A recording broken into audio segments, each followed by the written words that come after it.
You're about to watch another exciting episode of the Dungeon Run, but did you know that you can actually be part of the adventure?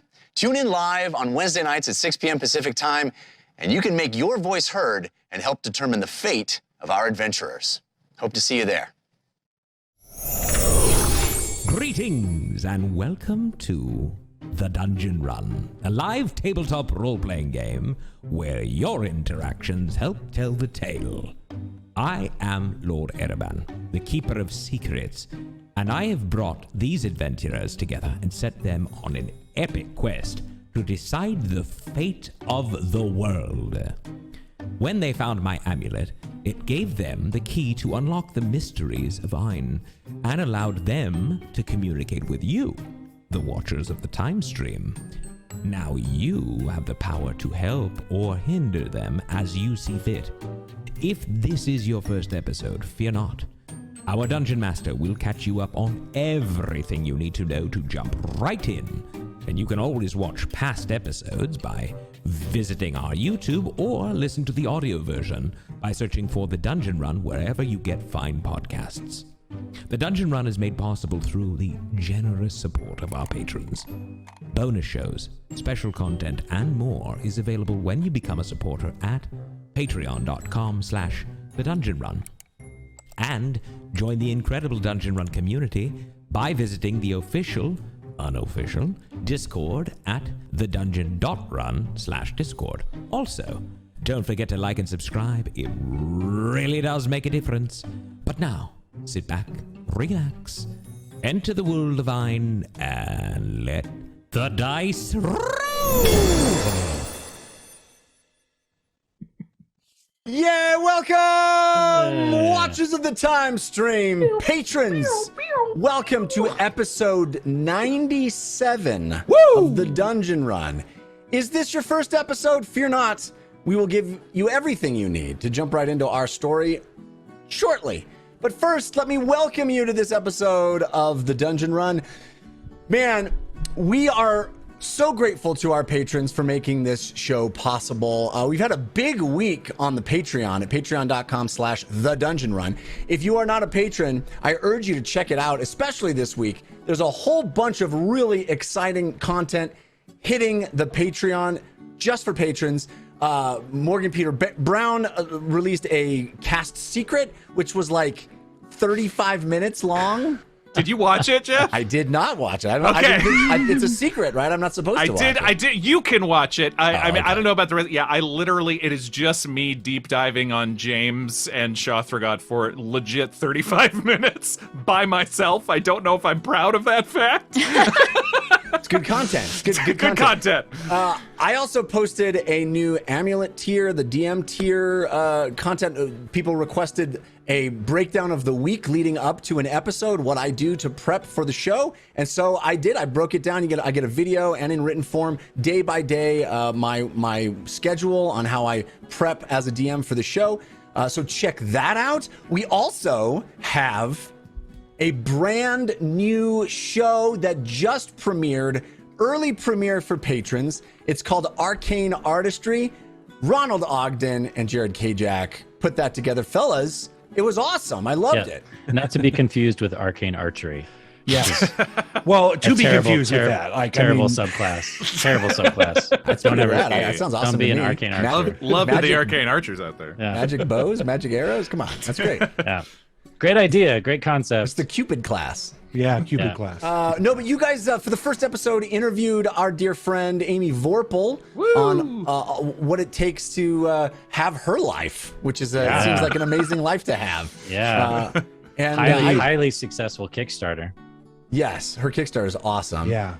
Tons of fun watching that. Congrats, fellas, on that new show. And like I said, all that stuff available for patrons right now at patreon.com/thedungeonrun. It's also the only way that we keep this show going. So if you want to support the show, if you want to see it continue, please consider joining up and becoming a patron. I also want to say, friend of the show, part of the family, the artist responsible for our map, the map of Ain, JP Couvert. He's also the artist that designed the the natural order symbol that got a lot of play at the end of last week's episode. yeah. He designed that for me.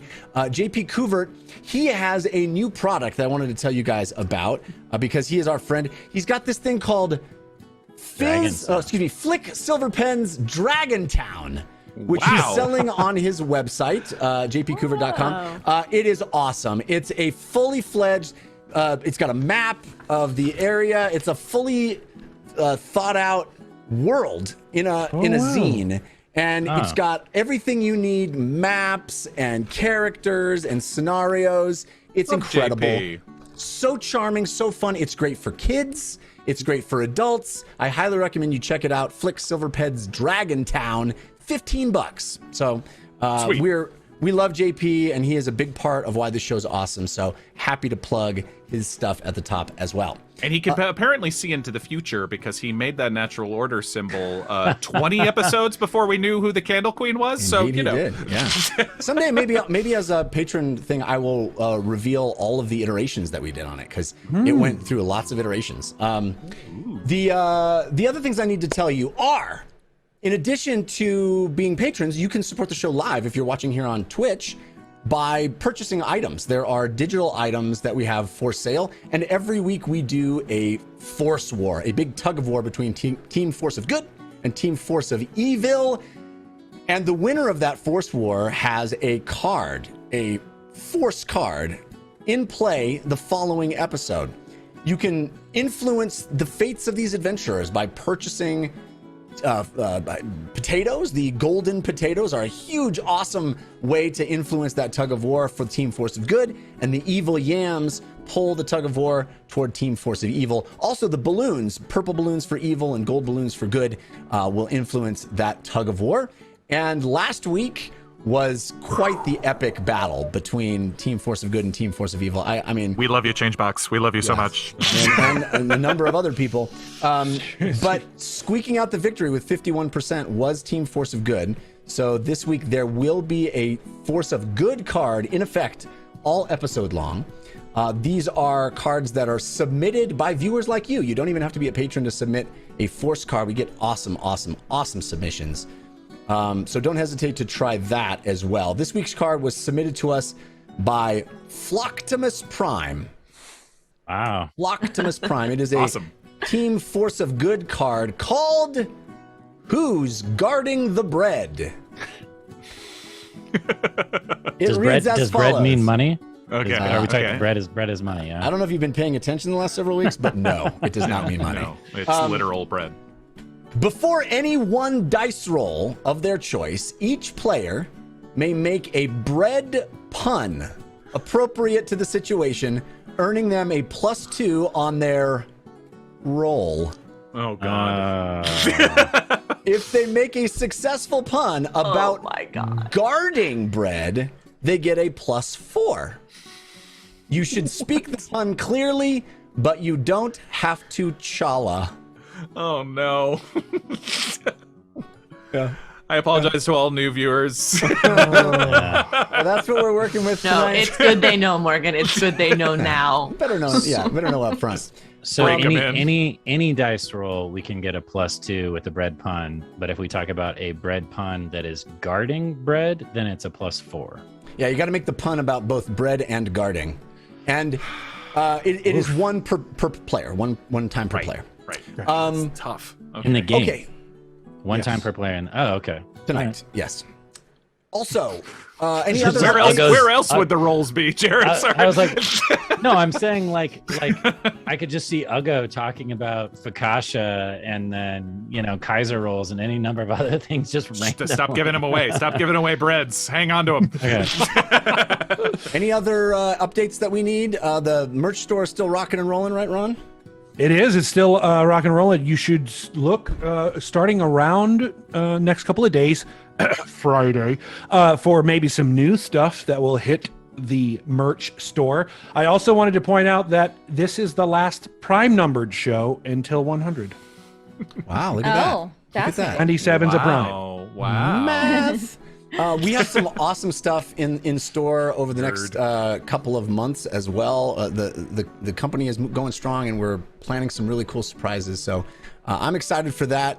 Is there anything I'm forgetting, folks? Now, I just want to shout out that we got a level 5 hype train in chat, so thank Yay. you. I just saw Witch Space dropped 10 gift subs. We also got 10 gift subs from Grim Faded earlier in the night. We got community subs from Ninja and Padero. We got Kitty Scritches, I think I saw it too. huge cheers from Fallstar and a jar full of bees, and some other cheers from Goofus McDorkle, and another one from Fallstar, a lot from Fallstar tonight, and a couple from Borgware Mark D. Thank you, and I see everybody here who's resubscribing with their Amazon Prime subscription. You can do that for free. Instructions are in the About page of our channel. So thank you so much for your support. I also want to shout out Jessica for all of her work on Arcane Artistry as well. Thank you, Jessica. Your art Yes. is amazing. My pleasure. Hey. All right. With all of that said, there's only one thing left to do. Can I ask a clarifying question? And it's something that Katie wants to do. What's that, Katie? Is a muffin bread? Yeah, I'll allow it. Let's get these questions out of the way now. All kinds of bread. Any No, bread okay. type product. Is Bread a bread product. pudding Yeah. a bread? Yeah. So does it need yeast if it's a cookie or? What about or- gluten free? I am already Yeah. regretting so much. Pasta's bread, much. right? Is Yeah, cake yeah, bread? Oh yeah, Okay. gotta Life be one is of those time. nights. Oh! Life is Boom! Life You is gave it time. away, Jessica. Oh, man. we I already saw it have in chat. I saw it in chat. We already have a golden potato from Goofus McDorkle. Thank you, Goofus McDorkle. And an evil yam from Chef Scott68. Thank you. Very, very generous of both of you. Also, some balloons from a jar full of bees, Squid Bob's Tentacle Pants. I love the story, which is a great. I love that title or that name. Eric Okra with a balloon as well. Thank you all for those balloons. And that puts the Team Force of Good, Team Force of Evil tug of war at Team Force of Good 55%, Team Force of Evil 45%. All right. I think we're ready to light the torch.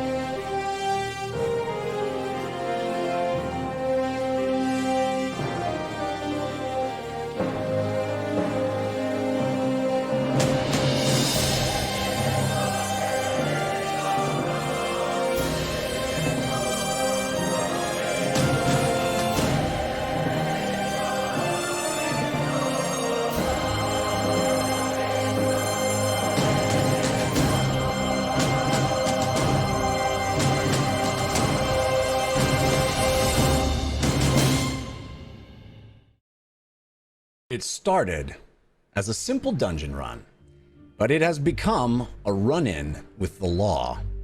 3 of our 5 adventurers are locked in jail beneath the city of Terlis, charged with a murder they did not commit. The other 2 clash with the only allies they have inside the city, frustrated and full of doubt, struggling with the burden thrust upon them. For when these unlikely heroes discovered an ancient relic inside an abandoned dragon's lair, they became, for good or ill, the most important force in all of Ain. They hold the Secret Keeper's amulet, a link between this reality and something far more powerful. It is a portal of possibilities and a connection to chaos. It allows you, the Watchers of the Time Stream, to affect the fortunes of these adventurers, to tip the scales, placing challenges and rewards in their path as you see fit. But it is also the means by which the fate of the world will be decided. 300 years ago, the Gilded Ariate Age came to a terrible and costly end with the War of Ideas. The great achievements, knowledge, and advancements of that time were lost, wiped away. A group of the realm's greatest champions came together in sacrifice to win the war. They gave up their identities to become the Wardens, mighty 100-foot-tall beings that protected the lands with their elemental power. But the secrets of the Ariate Age, the manner and reason for the Warden's very creation, were locked inside their subconscious. The only surviving memories of that time, hidden away, waiting for the Secret Keeper's amulet to reveal them once again. As the amulet bearers, our heroes were charged with unlocking those memories and uncovering the truth. But the wardens were missing. A cabal led by a shadowy spellcaster named Calcutta Theed had conspired to capture the wardens one by one and extract their power. A group of wizards called the Natural Order were searching for the missing wardens. Pacifists committed to secrecy themselves, the Natural Order were spread across the realms, tracking down clues about the cabal and the dangerous locations in which the wardens were held. One such wizard, Torvald the Timid, helped the team find the Storm Warden inside a floating prison in the sky. As they continued to search for additional wardens, Torvald connected them with another member of the Order, Hermel Fesh, the scholar of Nightstone Abbey. Fesh had mentored James Quillis while James lived and studied at the school. During that time, James discovered a dark book in the Abbey's library, which led him to his patron, Shothrogot. As James revealed to his team, his warlock powers manifested in earnest the night he killed a city guard named Thad Yelmings. In response to that act, the chief regent of Terlis, Persta Samuels, put the city on lockdown, authorizing a moratorium on magic which outlawed all spellcasting outside the Abbey walls. Visiting Terlis for the first time, the team ran into conflict with the moratorium. An Abbey wizard by the name of Audric Lucerne tried to confiscate Fahima's pet phoenix, which led to an altercation. When Lucerne turned up dead, the heroes were wanted for the murder and forced to flee. With the help of other members of the Natural Order, the team tracked down 2 more wardens and became the heroes of Bingle along the way. They freed the Inferno Warden from an underwater trap and the Typhoon Warden from inside a volcano, and they came face to face with Calcutta Theed, the Ashen Mage. At the summit of Sky Scorcher Peak, Theed made Fahima an offer to join her cabal. In doing so, she angered another ally, Siv's first love, a tiefling rogue named Vic. To retaliate and save Siv, Vic smashed an ornate urn held by the Ashen Mage, causing a massive arcane explosion. In the days and weeks following the blast, strange and bloodthirsty fiends appeared across the realms, attacking anything that stood in their way. Uggo's brother, the war chief of Thorn, led his city into a disturbing symbiosis with those demons. Uggo defeated him in single combat, becoming the new war chief, but things remained uneasy and difficult in Thorn. Ultimately, Uggo chose to relinquish much of his own experience and abilities to protect his people. No longer a barbarian, Uggo now accompanies his team as a low-level paladin, more vulnerable to the encroaching demon threat. This became clear when the heroes of Bingle returned to Terlis, bringing Torvald back to consult with Fesh. The city was under siege by a coordinated demonic attack, and the heroes rushed to the northern wall to find its defenses overrun. Uggo was knocked unconscious during the fight, but the team narrowly prevailed, using magic to beat back the demon horde. Disguising themselves, they set about trying to clear their names for the murder of Audric Lucerne. They discovered that an orcish criminal named Beal was hired to frame them for the crime, and that Vic herself had paid the man, orchestrating the murder as a way to stall the heroes and keep Siv sequestered from the Ashen Mage's schemes. James cast suggestion on Beal, compelling him to declare his crimes to the authorities. Fahima, Uggo, Lily, and James marched him to the front door of Persta Samuels' compound, while Siv waited with their magical items outside. But as soon as Beal completed his confession, the spell ended, and he became enraged, turning to attack James. Responding to the ruckus and recognizing the illegal use of magic in her city, Persta Samuels ordered all of the heroes detained for questioning. But Uggo would not be caged. He used his magical belt to tunnel out of the barracks, encasing Beal in the stone floor as he escaped. Left alone, Lily, Fahima, and James surrendered to Persta Samuels and were locked in magic-dampening collars. The guards marched them to a basement prison, where they reunited with Jorel, the merchant who had been arrested for merely associating with them. Determined to convince Persta to lift the moratorium, they implored her to recognize the need for magic in combating the demons bombarding her city walls. She agreed to check the validity of Beale's confession and provide more humane nourishment for Jorl and the other inmates while they awaited her investigation. Meanwhile, Siv and Uggo returned to the Nightstone Abbey to demand Hermel Fesh and Torvald the Timid do something to help free their friends. They accused the Natural Order of remaining passive and allowing innocents to die, and expressed doubt about the capriciousness of the gods of the time stream and the origins of their quest. Siv threatened Fesh until the scholar agreed to confront Persta Samuels herself and lobby on the hero's behalf. As Fesh left Nightstone for Persta's compound, Torvald revealed the true nature of the Natural Order. Pointing to his collar, he indicated the symbol of the Order, embroidered there.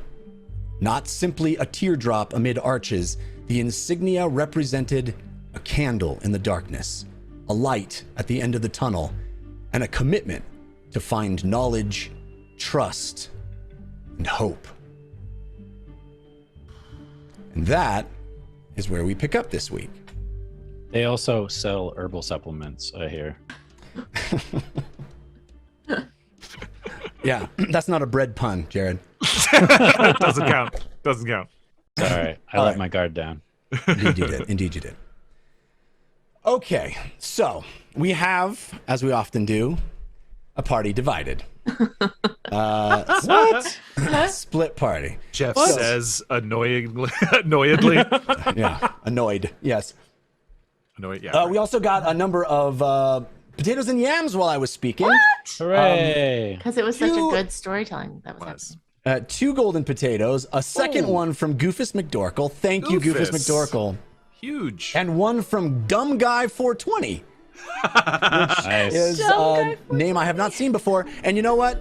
Not so dumb if you give us a potato. Yeah. No. Yeah. We also got an evil yam from Cosmic Lord. The Cosmic Lord. That's the Cosmic Lord, not a Cosmic Lord. No, not and more balloons. Lily Dumblestuck fan, Dusky, Eric Okra, Kitty Scritches, Sitar.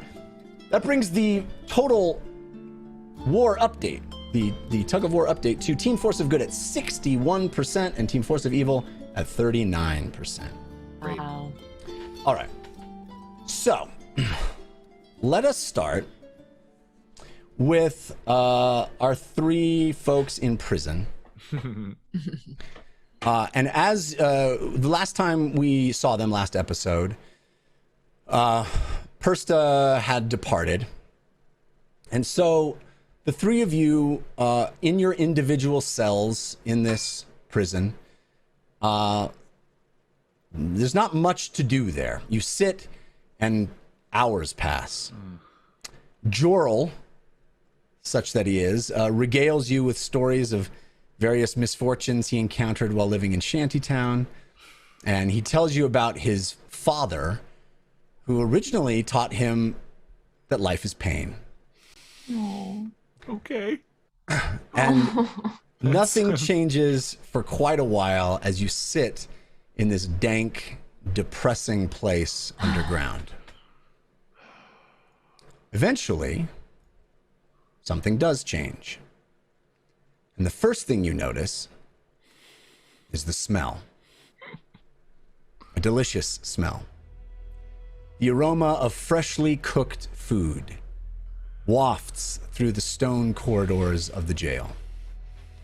You hear commotion down around the corner from the area that you were led through to get to your cell. Prisoners being fed a warm meal by the guards. The guards seem to be working their way through the entire prison, delivering food to each cell in turn. And you hear footsteps approaching, turning the corner.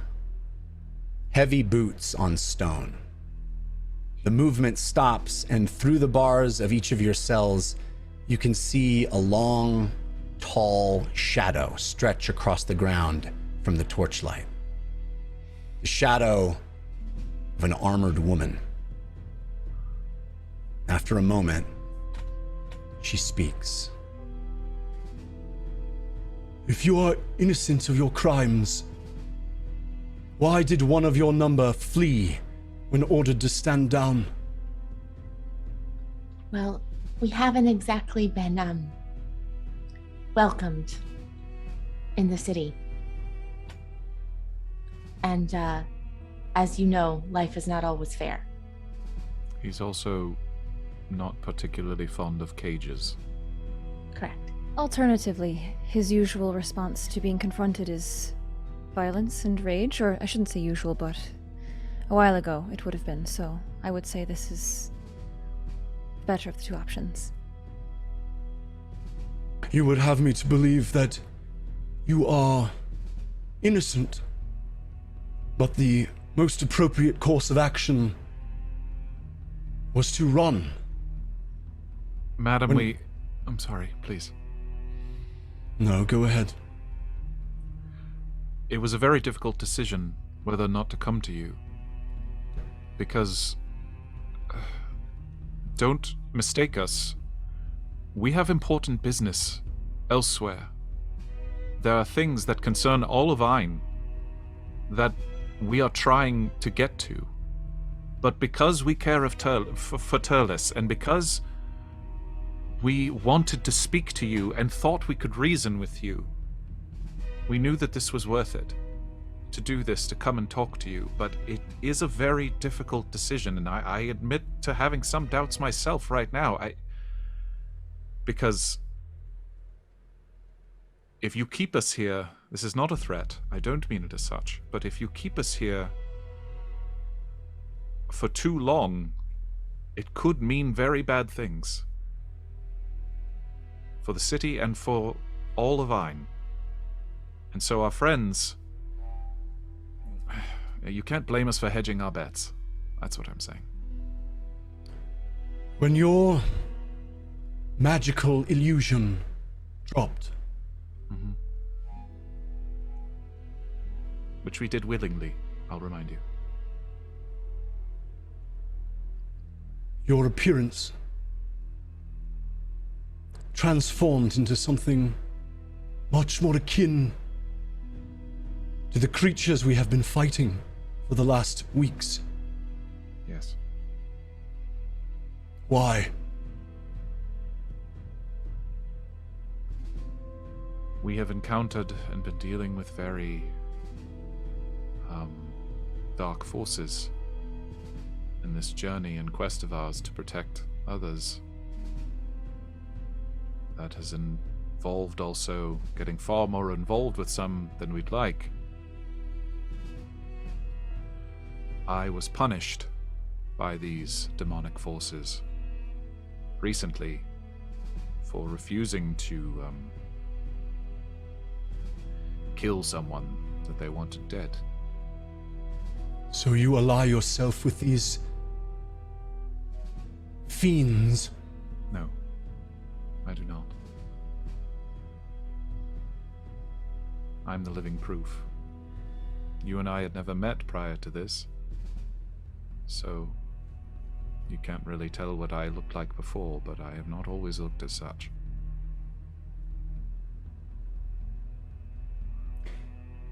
For as long as I have been Chief Regent, crime has found no purchase in this city. It is my greatest duty to our citizens, and one I do not take lightly. Have I expunged those who would skirt the law? Yes.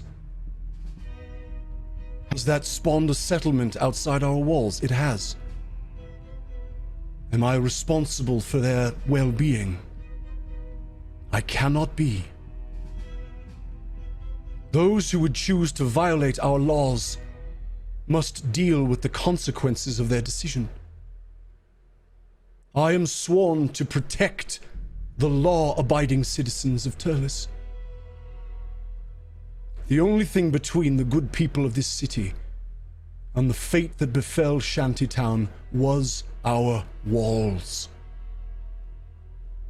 Opening the gates, even to let those people back in, would have exposed us, weakened our defenses, and put the lives of everyone already inside at risk. It was not easy, but I had to make the hard decision.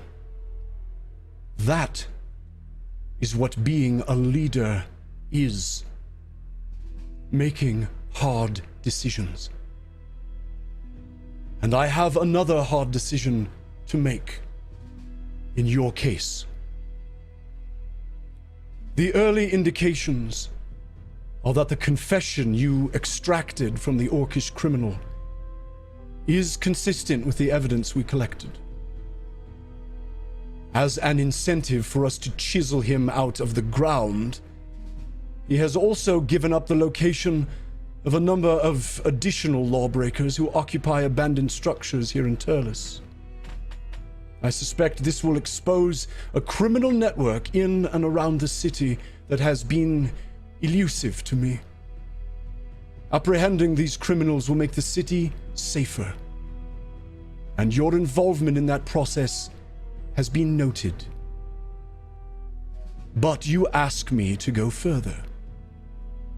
To lift the moratorium on magic. I respect the value of magic as an intellectual pursuit of Nightstone Abbey, and I have carved an exception in our law to allow it to remain a center for learning. But your own magic has been used only to deceive and manipulate.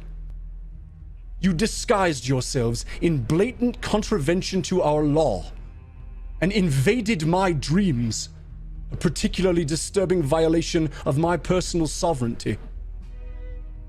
And your cohort used magic to evade accountability for your charges. It is with full consideration of all these factors that I will render my judgment. Do any of you have anything further to say in your own defense?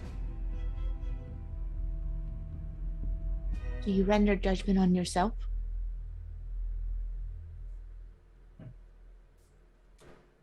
You removed magic, and it killed a whole town of people. Do you render judgment on yourself?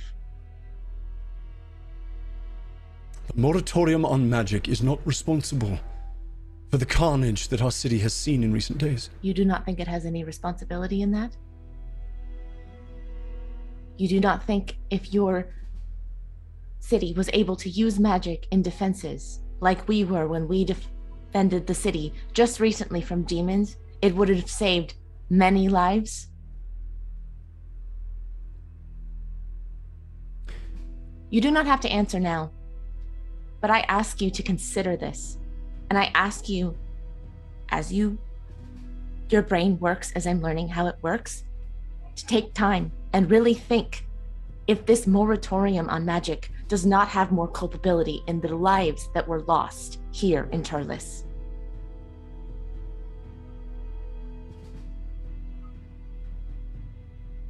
Do any of you...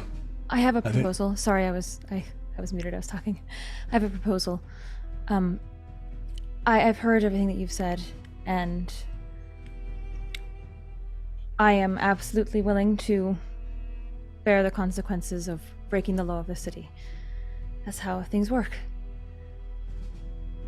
I agree with Lily that getting rid of the magic completely is a huge reason of why these people were left defenseless. What I might have done, personally, which you might not care about at all, is I might have educated people on how to use their magic a bit better, instead of taking it away completely. So, perhaps we can work out something where we might advise a training program for magic here in Terlis before we take our leave.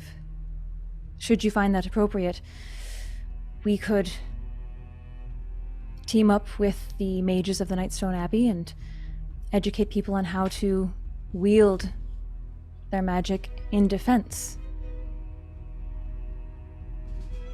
How to do it safely.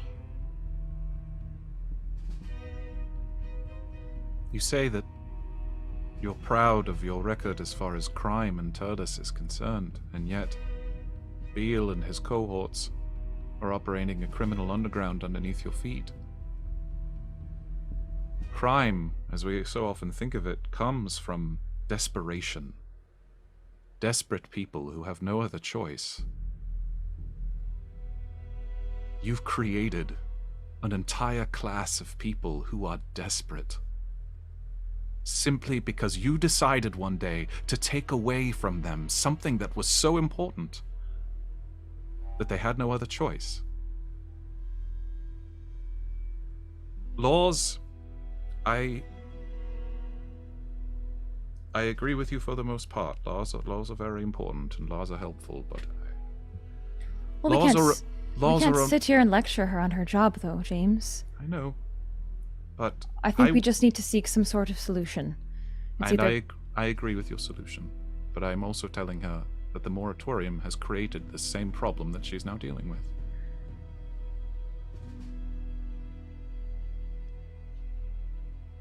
You've heard our 2 cents, 3 cents. There's 3 of us.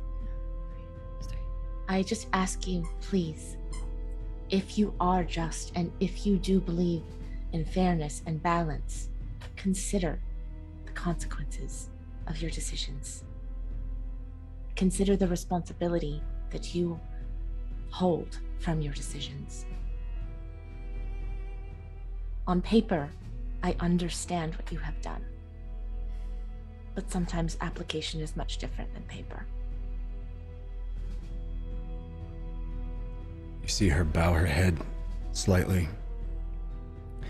And as the 3 of you were talking, 2 guards with a large pot came around the corner and into view.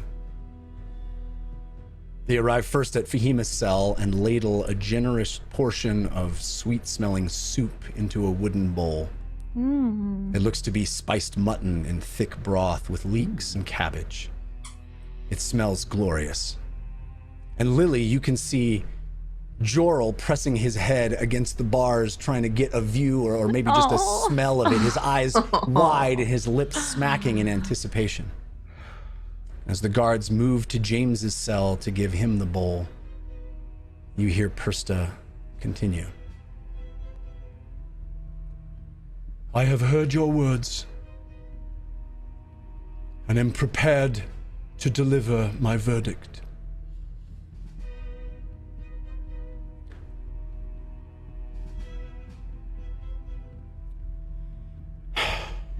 First, any and all accomplices not present must report to this facility to answer for their misdeeds as you have. You will assist in tracking them down, and failure to comply will boom. Failure to comply will boom. James and Fahima, holding your bowls of soup, you look down and see ripples radiating out, Jurassic Park style. Oh boy. The liquid disturbed by some distant rumble. Oh boy. The guards stop their ladling and look around. Boom. You feel it again. The ground shuddered. Something moves underfoot. I can tell that they are not, that this is new to them. They're surprised by this as well.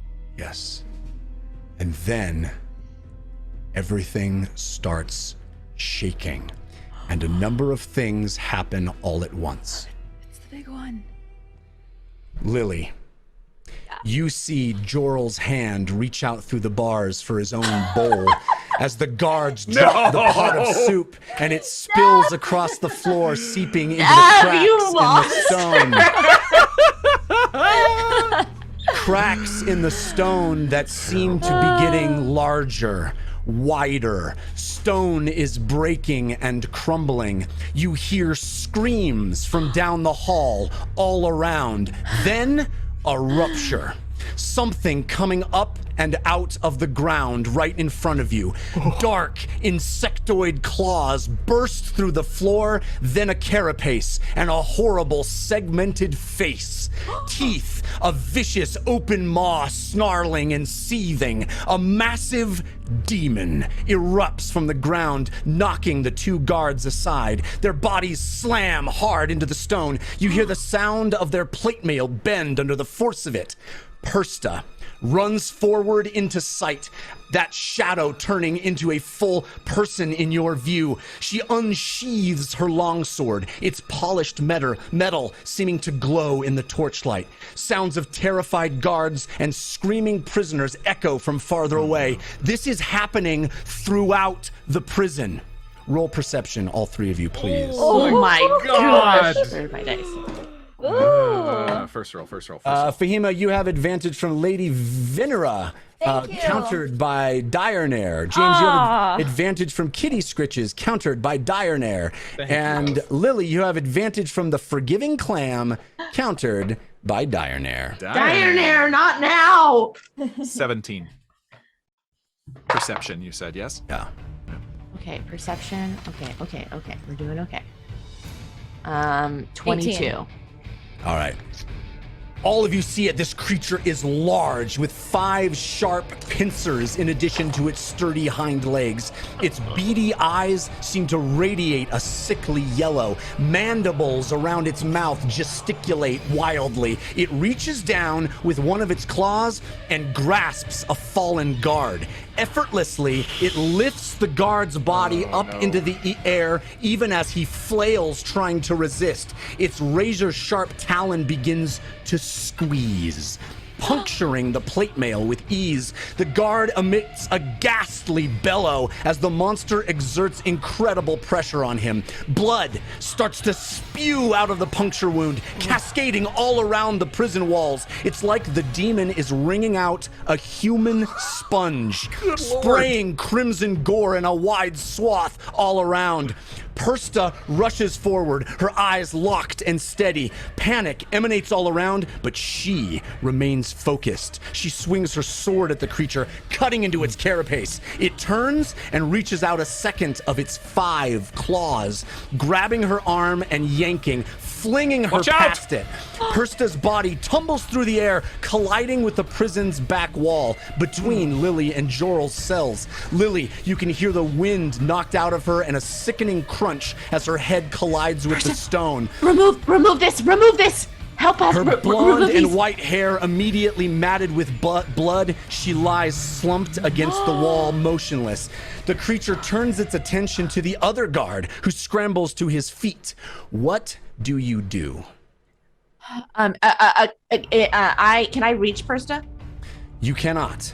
She's too far away from me. I mean, you can try to roll me a dexterity check to see if you can squeeze your arm far enough, but she looks to be just out of reach, especially with your small gnomish size. Okay. I jumped through my hands. Yeah, you have advantage from Gateway Guy, Lily. Okay. Okay, that's a 16. I'm gonna roll again. 17.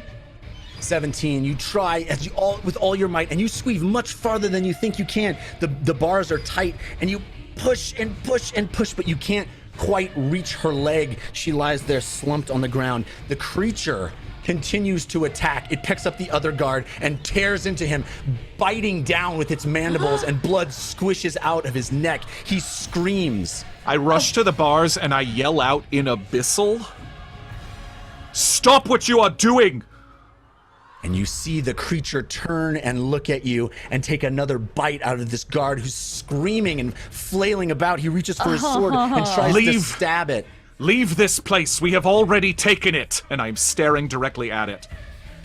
Lily, you rolled, what did you roll for your perception? 20-something? 22. 22. Okay. As you're staring, watching James do this, you see Persta start to stir slightly, and she seems completely out of it.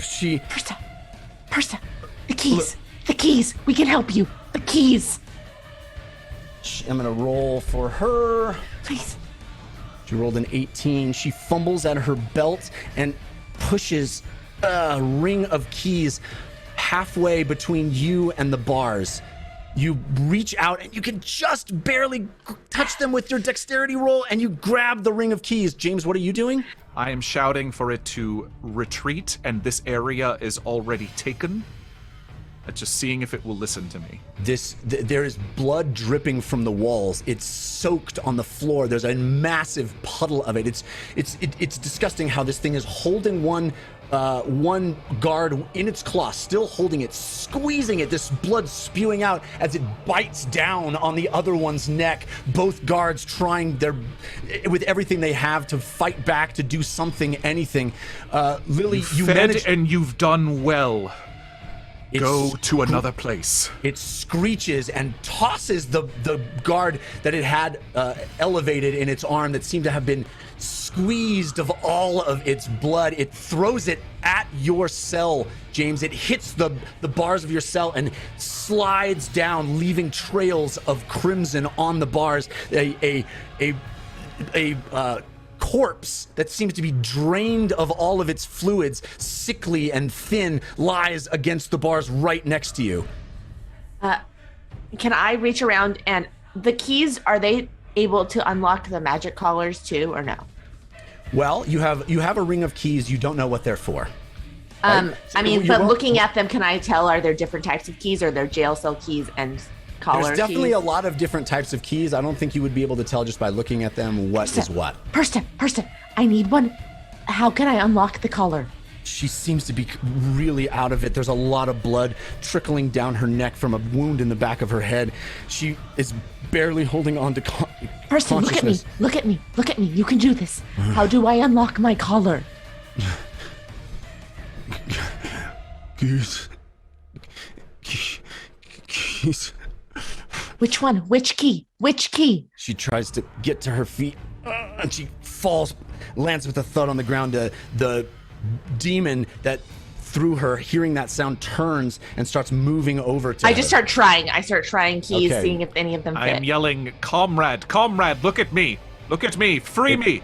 It I need your help. stops and looks back at you, and then turns and continues moving toward Persta. Lily, roll me an investigation check. You have advantage from Whisper Joe. Ooh, thank you, Whisper Joe. We have to do the bread bun before we roll. Remember Oh, that. we do? Yes. Yeah, I should have done that. Okay, that's okay. Only a 12. So you fumble with the keys, you take one and you try it in your collar, it doesn't work. You take another, you try it in your collar, it doesn't work. There's clearly a lock on this collar, and these keys are going into the hole. It's just you haven't found, there's a number of them all on this I'll on this keep lock. going as fast as I can, trying to get my collar off. Okay, the demon approaches Persta, who sits there lifeless and limp on the ground, her eyes lolling, her head limp and lifeless. Hey! It turns and looks at you. Hey! Its mandibles expand and its jaws open. Teeth drip with some sort of fluid. A tongue waggles in and out and between them. Do you as like it looks at music? you. It just screeches a horrible sound as its teeth scrape against the bars of your cell. Lily's just gonna start humming and see if it does anything. Like just humming a song and seeing if it does anything to distract it. Roll me a performance check. Okay. You have advantage from Hedonist Ogre. Thank you, Hedonist Ogre. Okay, good. Oh, this is the one you roll on. Yeah, this is what I. Oh God. She's a bard. This is what I'm good at. Okay, I got a 29. Okay. Oh my god. Those of you who are within earshot, Fahima and James included, you hear the most beautiful melodic tone coming from Lily. It is exquisite. Lily, you I can sing a see- song, and I'm trying keys while I'm singing. Okay. Okay. Yeah. I want I'm you just to gonna sing make a song. eye contact with this demon. You see, and you also sing. see Jorl, who has been reaching through the bars, sliding his hands across the floor and licking them, trying to get a bit of soup. Oh my god. Poor guy. Stops and looks up at you as you begin to sing. And Jeff, you can cut me off anytime if I get the right key, okay? Okay, so I'm just gonna look at this demon and be like, I'm stuck here in prison with nothing to do, waiting for our next meal, hoping it's not rat poo. We count down the days with our old worn out tools, pray into the gods, Persa will let us loose. Yes, we are in Terlis, down in prison below, and the demons are coming, that's you. Yes, that we do know. Oh, poor Jorel, no, did not commit his crime. But life is not fair, so he's here doing time. To our friends on the outside, oh, please set us free. Don't want to be in this cage when the demons find me.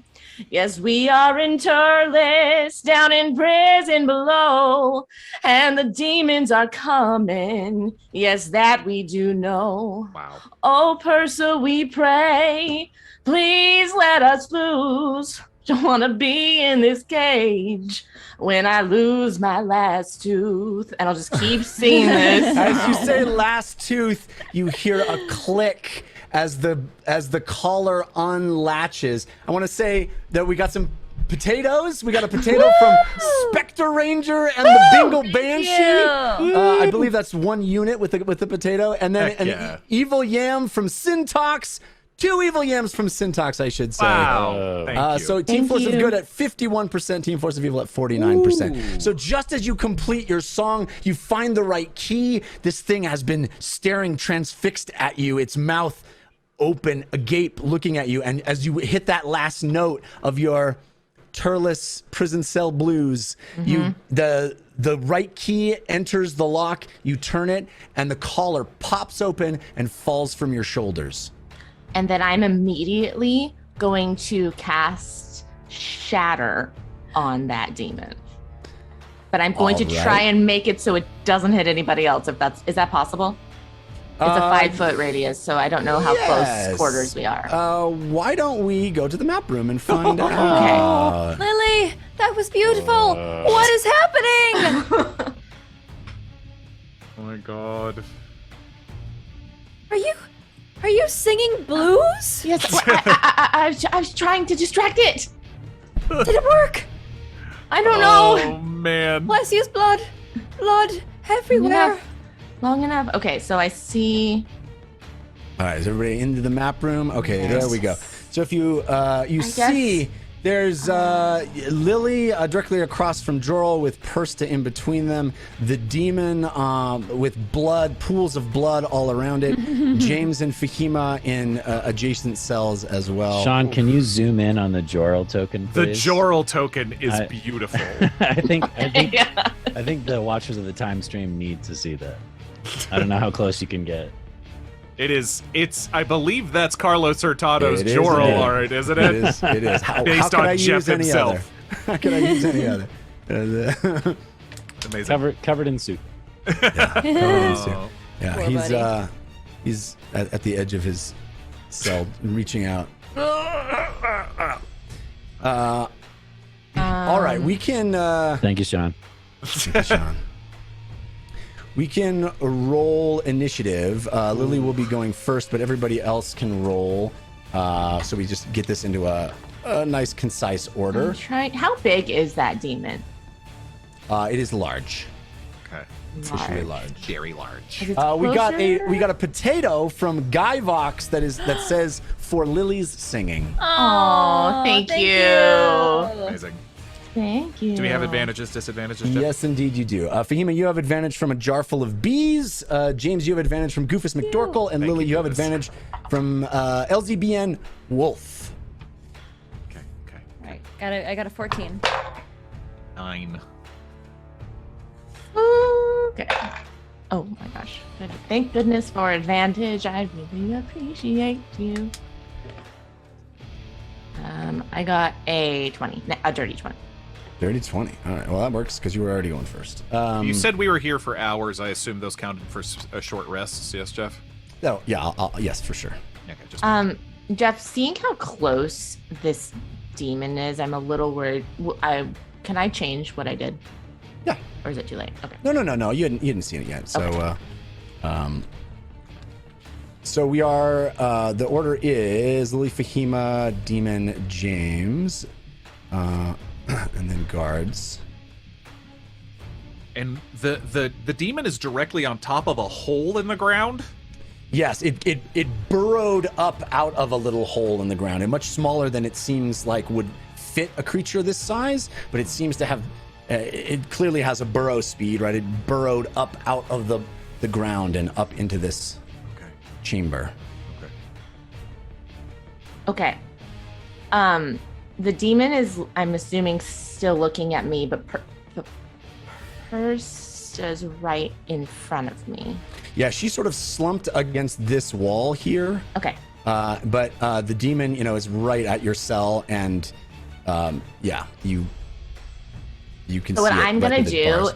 I'm going to actually I'm gonna cast the big bee's hand. Okay. And I'm gonna actually cast it as interposing hand to start, so it's gonna go right between Persta and the demon. Okay. And I can give you those details if you need that, but basically, interposing hand interposes itself between you and a creature you choose. Oh, I guess it has to be me.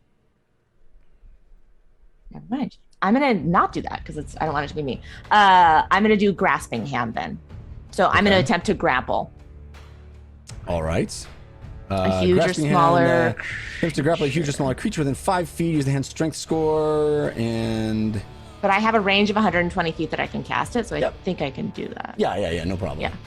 All right, so we'll do a contest of strength for the grapple. Yes. Oh jeez. You have advantage on your roll from Kitty Scritches. I have advantage on my roll from Changebox that is countered by a jar full of bees. Can I use my pun? I don't know, can you? Okay. I'm gonna try to brioche this wall, and none of these demons are gonna get past. Okay. Non is good. I hadn't thought of non. That's really good. Also rolled a You'd nat have 20. So I like Brioche's breach as well. I like Brioche uses a breach. Yeah. Well done. Well done. Nat 20. Well, I rolled an 11, so you destroyed me. So Okay. the hand reaches out and grasps this demon, and it has it grappled. yeah. All right. And then it also takes, when the hand is grappling the target, I can use a bonus action, which I think I can do immediately, to have it crush it. When I do so, the target takes bludgeoning damage equal to 2d6 plus my Plus your spellcasting. Nice. Yeah. So, All right. That big bee's hand.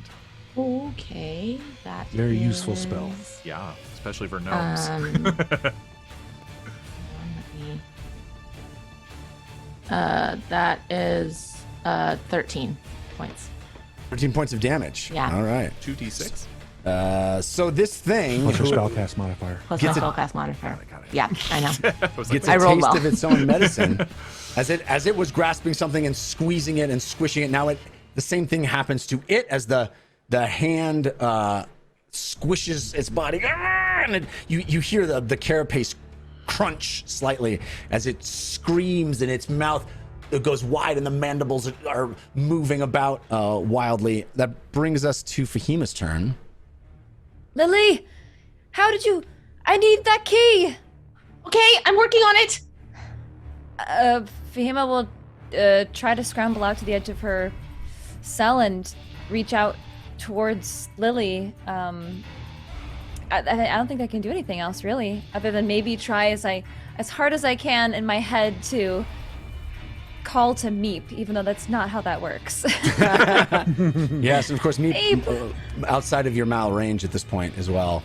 But Fahima, you also definitely hear screams from down the hallway behind it throughout the rest of this facility, this jail. I can't do anything until I get that key, Lily. I'll be right here. Send it over. I can send it over. I'll have Bird and Dan bring it. Okay. All right. So now it is the creature's turn. It is grappled. Can it move? Can it use its movement on a grapple? No, its speed is 0 while grappled. It has to break the grapple first. Right. Okay. So it will attempt to do that. I have advantage from change box, going up against Lily's hand, which has advantage from emotional reserve. Good name. Good name. So roll for the hand. I got a 21. Katie. Wait, what do you? Wait, I'm Yeah, I need sorry. to roll. I'm just trying to break the grapple, so you need to roll the hand's strength. +8, I think. And do I have advantage? Yes. You do, yes. Emotional reserve. Sorry. Oh shoot. That's only 18. Okay, so it breaks the grapple from your hand, and it burrows under the ground and comes up inside your cell. Oh my gosh. Oh! Oh boy! Oh boy!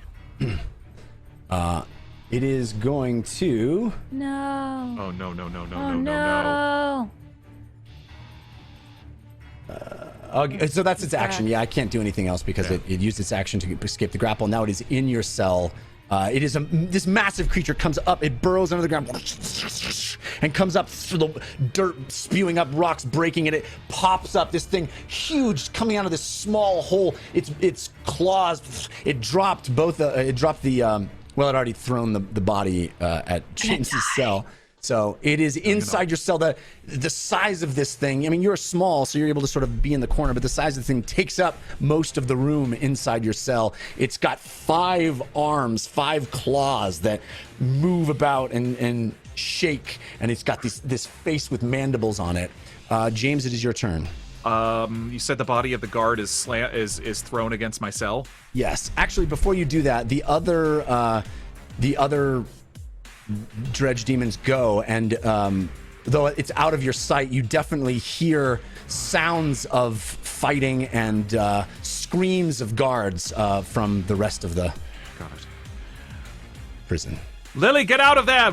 Use the hand to rip the cell open, and I will rush towards the guard's body, and I'm searching for something. All right. You roll me an investigation check. You have advantage from Daddy Bob. All right, Daddy Bob, thank you. As I start searching the body, I say, Gluten Tog, if you don't have any more keys on you, I'm toast. Oh my gosh. Yes. 26 total. 26. And you do find a ring of keys. They jingle as you pull them from his belt. Okay, great. Do they... I probably couldn't see the keys that Persta threw, yes? From your cell, you may have been able to see them. Roll me a retroactive perception check. We'll see if you got a good view on them. It's a straight roll as far as I'm concerned. Okay, great. 15. All right, yeah, you probably saw enough to see that they were significantly different than the ones that you find on the guard. Okay, got it. Then I immediately start trying to open the door with them. I'm trying to open my cell door. Okay, roll me a investigation check. You have a straight roll as far as I'm concerned. Come on. 12. Yeah, you put a couple of different keys 13. in the 6 seconds of your turn, and neither of them unlock the door to your cell as you reach through the bars and come around the side. But it's clear that these keys do fit the jail cell doors. Okay. All right. Back to the top of the round, Lily. Okay, me? But let's check in on our other half of our team. Oh my god. Don't you wish you were with us? I'm so stressed No. out. No. But I might here in a couple of seconds. I'm wondering. All right. So, where we last left the other half of the team, Torvald and I were getting into a drinking contest at this point. I think. not exactly. I think that's what was happening. No. Torvald has just shown you the natural order symbol and described how it is symbolic of their mission to find light in the darkness. And he looks at both of you as you take that in, and he says, "The Aureate Age seems to have been a time of great prosperity and peace. Compared to that time, we live in a dark age. There are many of us who believe the path forward is to rediscover the past, to learn as much as we can and fill in the knowledge that was lost. When you presented the amulet to me, lo, those many months ago, I believed it to be the key to learning more about the Aureate Age than anyone thought possible. You proved that to be true with your experience living out the visions from the Wardens. You have already uncovered secrets that have changed the very essence of what we know. The Wardens were once mortals, and there were 5 of them, and their creation was tied to the Dragonborn Queen, who still draws breath. You may feel demoralized and overwhelmed, but you have made great strides. Whatever these beings are that you are connected to through the amulet, they are inscrutable to me. But if I had to hypothesize, I would say that they only challenge you with chaos to make sure you are ready for what awaits you. It seems clear that the journey will only get more difficult from here. This burden was thrust upon you, and you can abandon it if you choose. As always, you retain free will. I believe that if you can trust one another and stay the course, you will prevail. But of course, I am not the one who carries the burden. Uggo, I know what you did in Thorn, how much it cost you. Same goes for you, Siv. No one would blame either of you if you decided not to go on. Adventure can be a romantic notion, but when the fate of the world rests on your shoulders and all eyes are upon you, it can be too much. You, all of you, must decide what is important, what you're willing to risk, and whom to trust. You know this journey best. And if the natural order can no longer be of help, so be it. I trust you.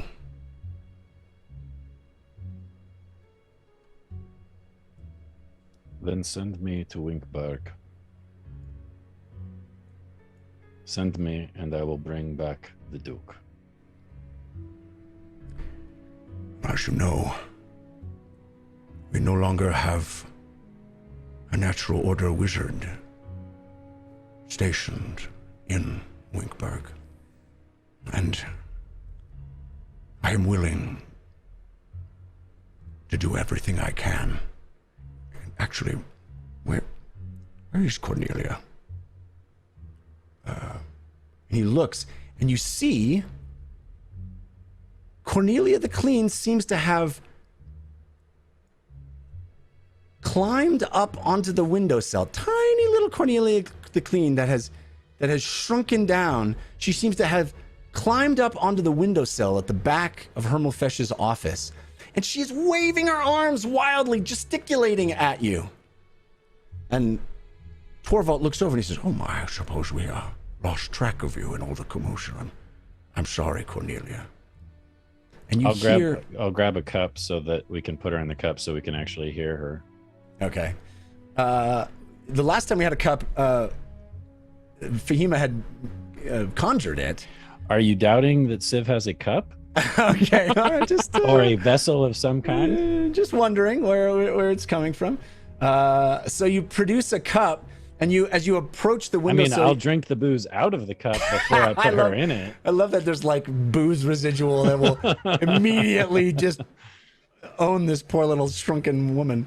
All right, so as you move, as you approach the windowsill, you hear this tiny little buzzing sound coming from her. This sound that you recognize from before that you had a hard time making out. But you go over and you're gonna place her inside the cup again as you had the first time. Yeah, and I'll do what I think Fahima was doing before, which is lean into the edge of the cup and listen. Okay, and as you lean down, you hear her.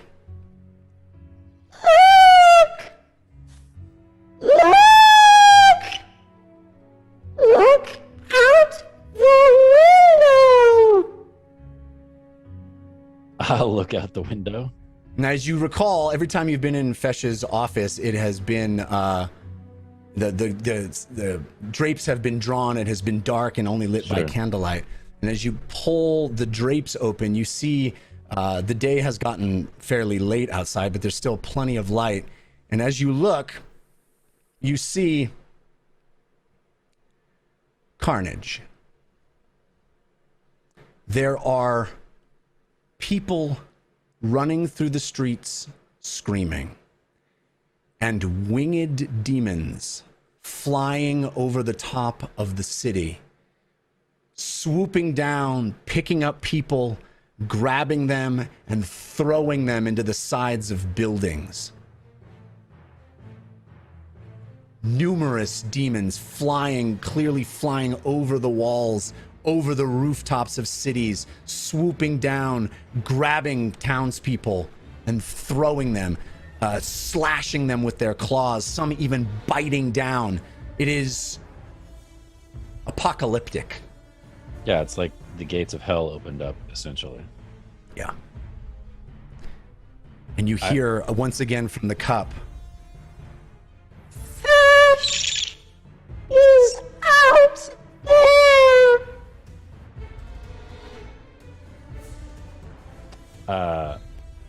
I'm just like, for the first time in a very long time, I'm just totally stunned. Like, I thought this was going to happen. Like, Siv pessimistically thought this was going to occur, but when Siv doesn't respond, Uggo walks over there and like, "What are you looking at?" Yeah, I think I'm just staring out the window in shock, really. And Uggo, as you place your big orcish hand on the curtains and pull them back, you see this assault happening on the city of Terlis out through the window. Fesh's office is high up in a multi-story tower on the grounds of Nightstone, and so you get a fairly good view of what is happening. There's rubble, broken bits of buildings. There are people running and screaming. There are bodies strewn everywhere. It is quite the sight. Cornwald, no, we gotta go. What you? Oh my! The demons are here. They're attacking. We gotta get to the prison. Siv, we gotta go. How far is it, Jeff, from here to the prison? I mean, it's the length of half the city, basically. It's not close. Over a mile. I can get us there underground. That is going to take too long. Too long? We can't just leave them there. I know. I'm trying to think of a way to get there faster. I'm going to turn to Torvald Do you know if they have horses inside of the Nightstone? I do not believe there are horses on the grounds of the school, but there are, of course, horses in Terlis stabled. I'm gonna be stripping off the plate mail. I'm just going to run out of the room and start making my way back to the front of the building, or whichever side of the building is going to exit out closest to the compound, the prison. Okay. But while I'm doing that, I'm going to try to rack my brains because I had a pretty good idea at one point of the layout of the city. I want to know the closest possible place that there could be some form of mount for Uggo and I to commandeer for traveling purposes. Well, unfortunately, I mean the place the stables usually are near the gates, the two entrances, the north and south entrance. And we're not near either of those. No. Did I see any horses just looking out the window, even if they're being attacked by demons? Roll me a perception check. You have advantage from kitty scritches, countered by dire nair. How far is it, Jeff? To the prison, to the compound, to the prison. It's it's pretty far. It's you could run there in an hour. Well, it's far. I can cut the time in half. Yeah. Unless we get in a fight, I can cut the time in half to get there.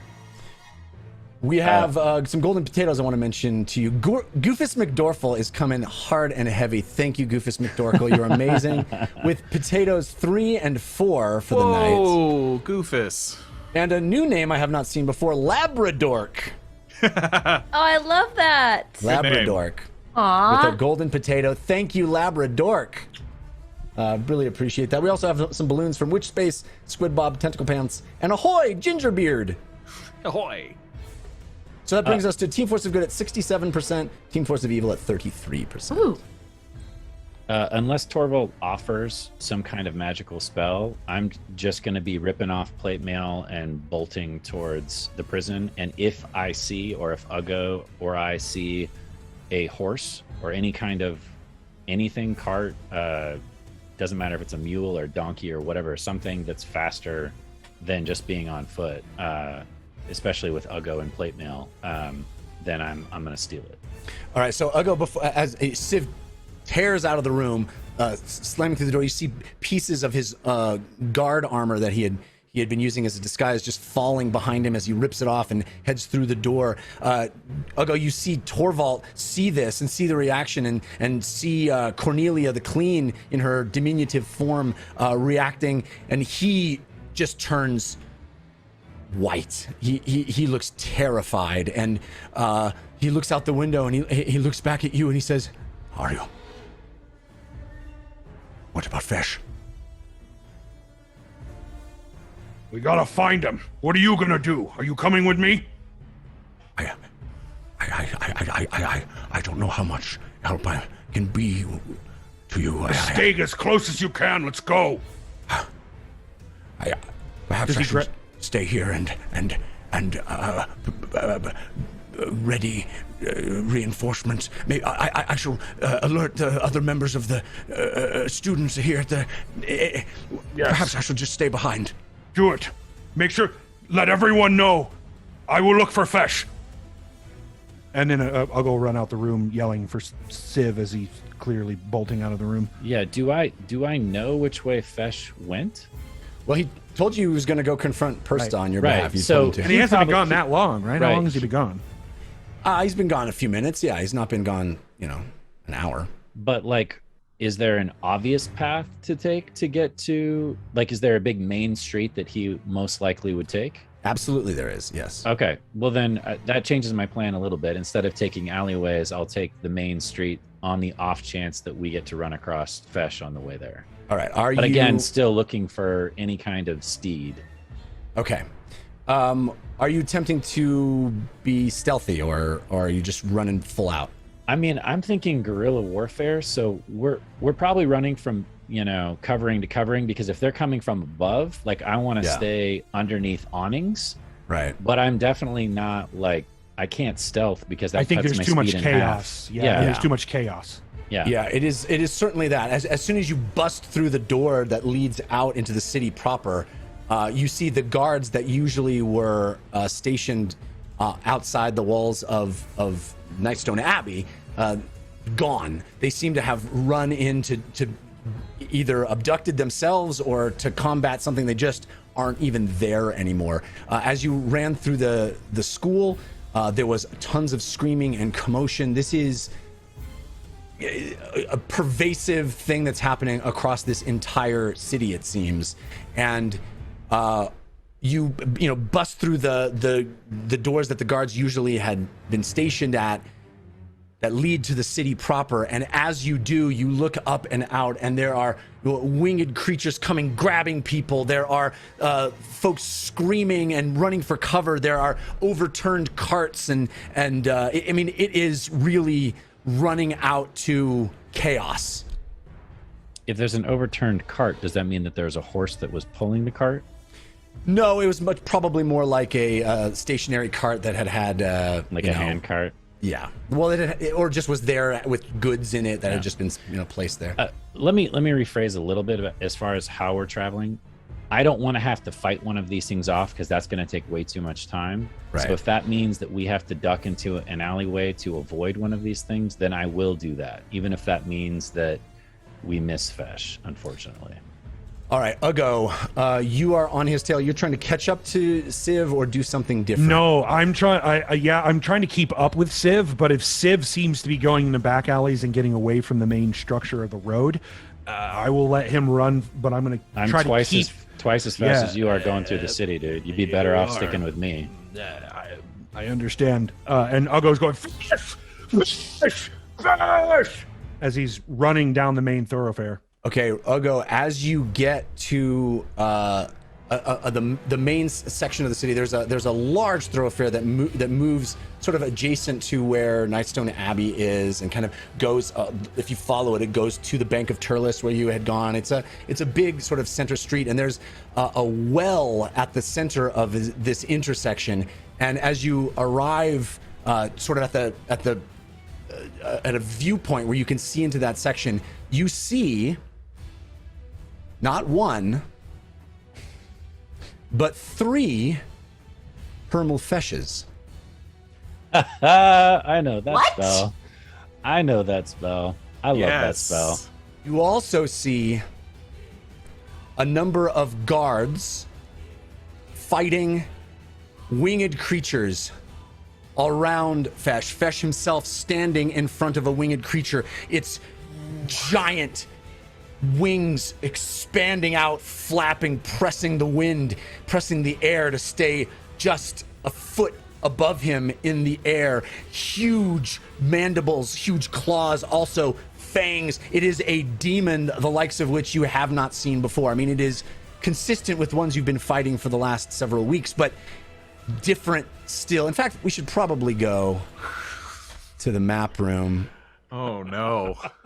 The scariest words that Jeff can utter. Double map. To the map room. Never split the party again.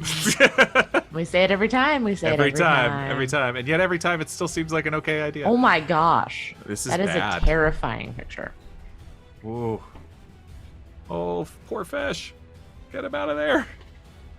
Yeah, he'd be better off jumping in the well at this point. All right. Where's so Siv? We will integrate. I'm up at the top left there. Yeah, I see Uggo.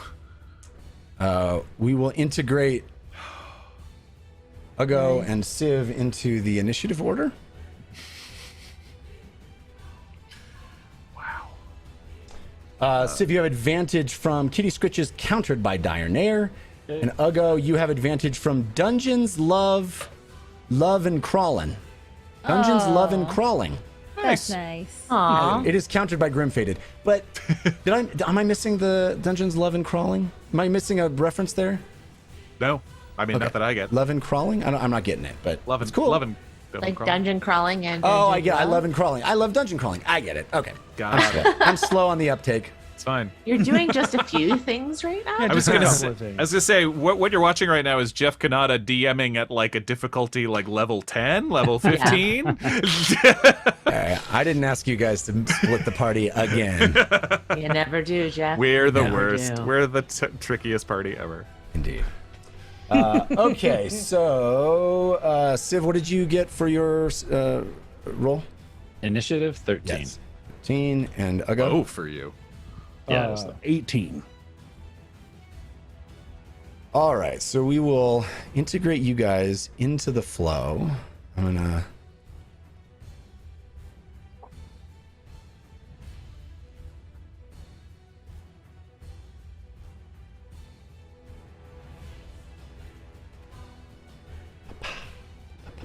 Roll my new demons. 1 second. those demons. I have, let's look. I have advantage from change box on both. Thank you, change box. Ooh. Oh, natural 1 on the first one. So those are.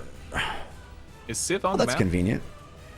He is not on the map because he is going down the alleys away from Uggo. Uggo is the only one that sees this Oh boy, got it. so far. Uggo's got insider information. He's gonna be fine. Yeah. Yeah, I'm level 4. I'm good. I'm sure these are level 4 demons. Oh, for sure. Oh, I'm sure, for sure. About that, you guys. Whoops. Forgot about that. Hey, we outnumber them by 1. All right. Of the ones So- we see. The ones we see, right? All right. So we are going to go back and just move through this in initiative order. Whoa. See how this works. If it doesn't work, we can switch how it works. But we are back to What? Whoa. Lily. Okay. In the cell. So the demon pops up. I don't like that. It's right in front of me. Lily still, I mean, honestly, probably still has her hand on the key in her collar at this point because all of that happened very fast. So Lily is going to, seeing this demon go, and dimension door to Fahima's cell.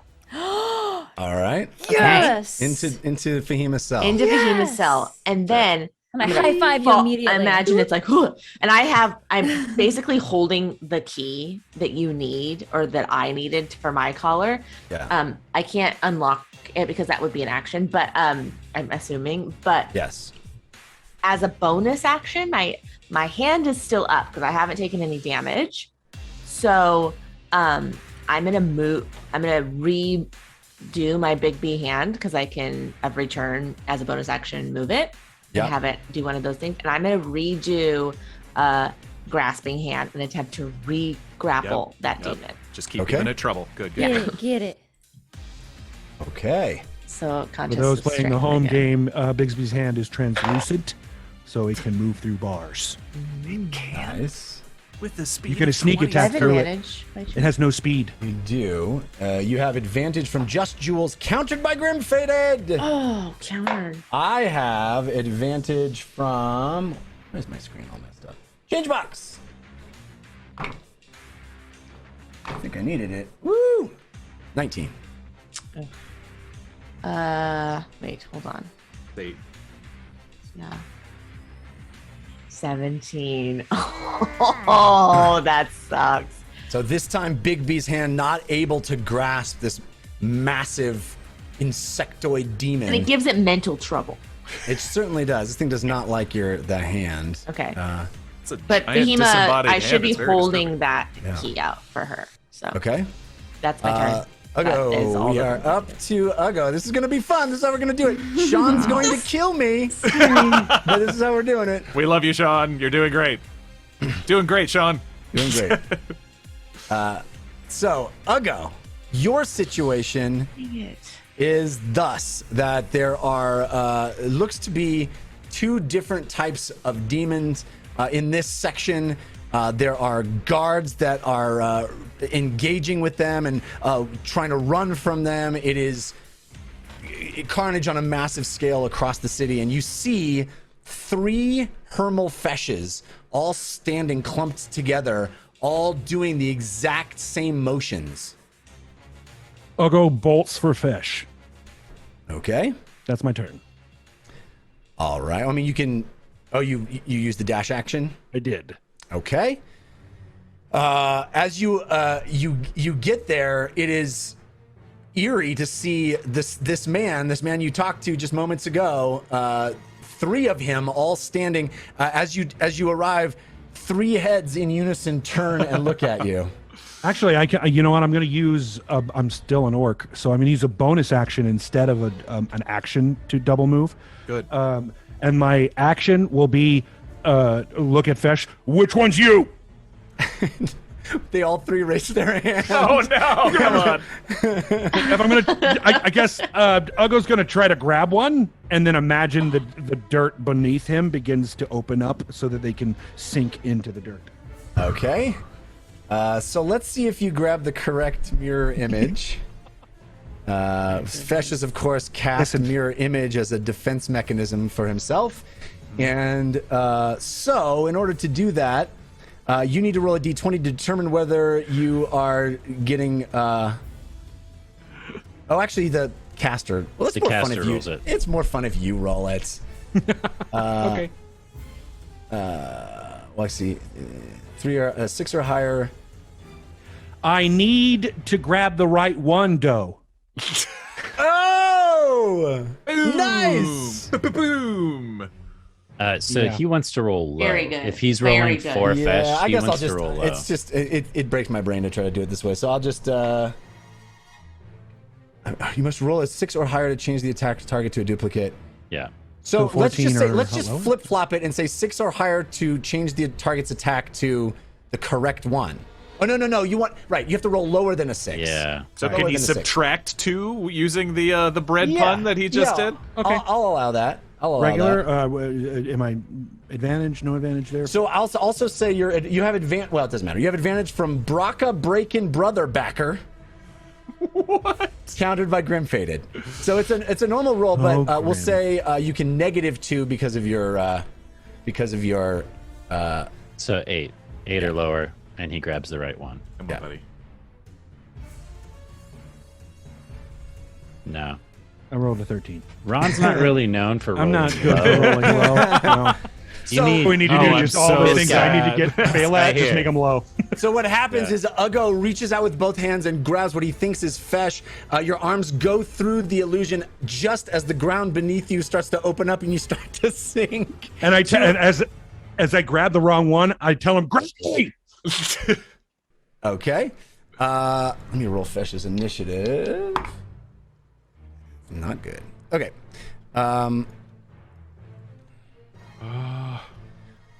So, again, Sham's gonna kill me, but we're up to Back to Fahima. prison. Yeah.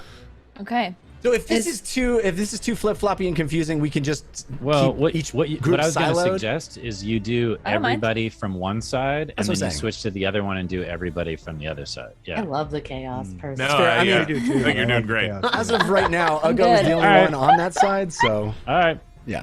Let's go. I'm This is loving how it. it really feels. All right. Okay, so I'm gonna take the key from Lily and use my action to unlock the anti-magic neck brace. All right. So what you Brace. discover immediately is the For my key health. that Given unlocked to you by the Lily's magic physical therapist. Sorry. the key that unlocked Lily's collar does not unlock your collar. Oh. The reason there are so many keys on the ring is because there's one key for each color. There's not a master key on the ring. I don't think another song is gonna work, Fahima. Would you allow me to use my action to to keep fiddling with the different keys and try to Yeah, unlock if you wanna roll an investigation check and attempt to, I think she investigation does. makes the most sense to me. Yeah, wizard. You have advantage from Sonic the Hodgepodge. Thank on you, your Sonic. Investigation roll. I'm gonna use. Well, actually, investigation is really good. So I'm just gonna roll. Oh, nice. 27. 27. All right, you try the first key that Lily gave you and realize it doesn't go anywhere, and you look down and you flick, and you grab one key, and it just manages to unlock the lock. What luck? What luck? Yes. So your collar pops open and falls from your shoulders, but that does complete your action. All right, now I give Lily a high five with my bonus action, and I get ready to cast another spell. Thank you. All right, so it is the Dredge Demon's turn. It is going to... Dredge Demon. Gross. Oh, man, it can burrow again, and it really wants to... It saw you disappear. I don't think it knows where you went.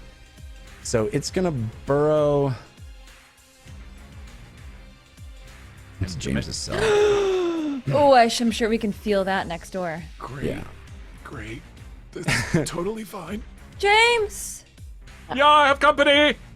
All right. So it is going to attempt to grab you like it grabbed the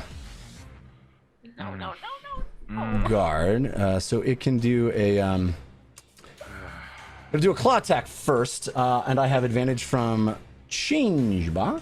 Entropic Ward is probably a magical effect. The warlock thing that allows me to give you disadvantage. Yeah, I have a counter from Sitar, so it would give me full disadvantage if that is in effect. Once per short rest, when a creature makes an attack roll against you, you can use a reaction to impose disadvantage on the roll. If it misses you, your next attack roll against the creature has advantage. I mean, that's your call, honestly. If it's not a spell, it's a reaction ability that warlocks have. Basically, yeah, I think with Great Old Ones, it means that like it's a Great Old One ability to mess with the mind of the thing that's coming at you. I mean, do you think it's a magical effect? If it's a magical effect, I'm gonna say you can't do it. Yeah, I wouldn't. Yeah, if I weren't a warlock, I wouldn't have it, and so I mean that's fair. So, all right. Well, I mean, it gets 3 attacks anyway. So, great. So it's attacking. Okay, cool. Yeah. So the first one's a 21. It's and I have advantage on the next 2 from Changebox. The second one's a 20. Yeah. They're all gonna hit. I'm telling you now. Yeah. Okay. I So they all mean, hit. in theory, he'd have advantage too because he's got you pinned up against the wall. Good point. So he's gonna hit with all of them no matter All what. right. So Hit. roll the 1 on the damage. Oh, so it's 10 points of slashing damage, and the target is grappled on the first, and it is going to use Blood Squeeze. So it's going to pierce you. With its claw and apply pressure to the wound, spraying blood in a 10-foot radius around itself. Oh my god. Weren't you the one that had the vascular gosh. neck restraint thing too? Yes, that's right. Dang. Oh, gross. Did blood just spray across the screen? Yeah. Gross. Wow. That's James's blood, everybody. Which no one can see it right now because you guys are in the cells, but James, you can see your blood strangely darker than it used to be. Yeah, that's not a surprise at this point. Less red and more sort of murky black. Great. Okay. Which you probably could have discerned just from how you could see it under your skin in your veins. Yeah. All right, so I already told you about the 10 points of piercing damage. That's on the first attack. The blood squeeze is an extra attack, or The blood streak counts as an attack. okay. Or it counts as an action. An attack. And then the third one is 8 points of piercing damage. Do I take damage from the blood squeeze, or does it just squeeze blood everywhere? It squeezes blood everywhere, and the every creature in the area other than the Dredge Fiend must succeed on a dexterity saving throw or fall prone when attempting to walk in this area. So it's literally like squeezed your blood, and it's like blood everywhere. It's a free grease spell. God, that is It's a gross. bloody slip and grease. slide. Bloody grease. Yep. Oh, okay. So I only took 18 points of damage then. It was the 10 and the 8. Do you want me to make that dex saving throw? I'm already grappled. No, you're not trying to move. It's only if you attempt to move, and you're grappled. And that can and then so the other dredge fiend. By the way, Fahima and Lily, James, as you feel this, Fahima and Lily, you hear the walls on the other side. Through the walls on the other side in the adjacent cell. You hear commotion. You hear James, blood spewing, splattering against the walls, and then you hear you hear from down the hall around to your right.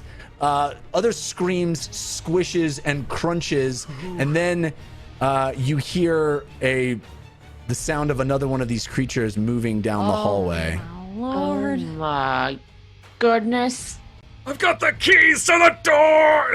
Not the keys to the neck, though, right? It's just in here? Just the door! All right, that brings us back to Uggo. And the demon's turn on this side. They also happen to slot in right here. This thing is going to attack a Fesh image and see if it gets the right one. Oh! No, it does not. Okay, so this thing's flapping its wings, hovering in the air. Uggo, you see, as you're sort of slowly sinking into the ground because of the belt, holding onto the wrong Fesh, you yelled at him, and as he turned and looked at you, the demon took a big swipe with its claw from the air into an image that flickers and fades away, and then there's only one Fesh standing there looking terrified. His defenses now gone. These ones are also, you see, Uggo, from in your periphery, you see a flying creature. This one over here, this sort of icy looking beast. It has skin that looks frigid. There's actual sort of that steam coming off of it that you see on very, dry ice. That's how it looks off of its wings, off of its spine, off of its back. And it, what does it do? It's got, it slashes at this guard. Oh yeah, that's a 19. And as the guard takes damage, you see the guard start to freeze, icicles appearing on the sides of its face, its eyes glazing over, and he's like, "Ah!" This battle is happening all around you. These other winged creatures swooping down, picking up the guards. It is carnage all around you. Which brings us to Siv. Siv, you are not on the map, but similar scenes are taking place above you in the city. You hear screams and sounds as this assault on Terlis. Do I hear Uggo scream behind me? Roll me a perception check. You have advantage from Grateful Citizen of Ayn, countered by Dusky.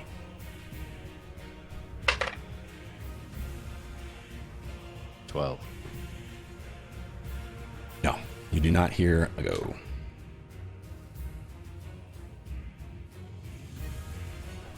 I keep running.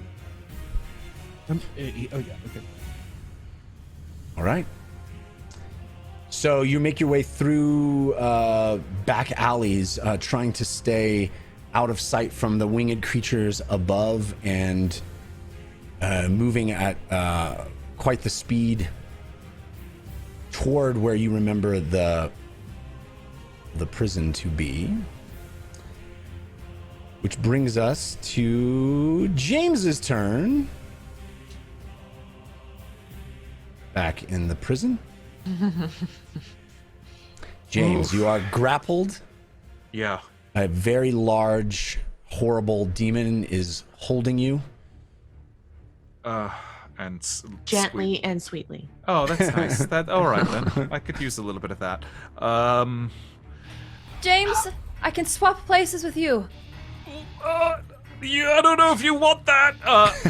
We need to get the thing off of your neck. Yeah. Boy, like grappled and being. Would I even be able to keep trying the keys in the door?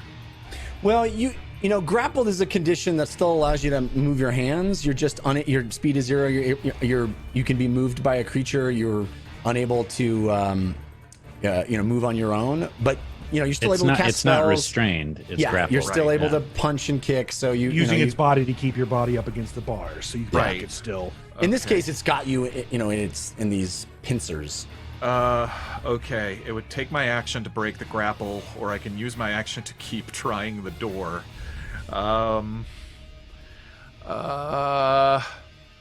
That's what I'm gonna do. I'm gonna keep trying the door. Basically, it's got me grappled and pinned in one place, but I'm still try and use the keys to get this cell door open.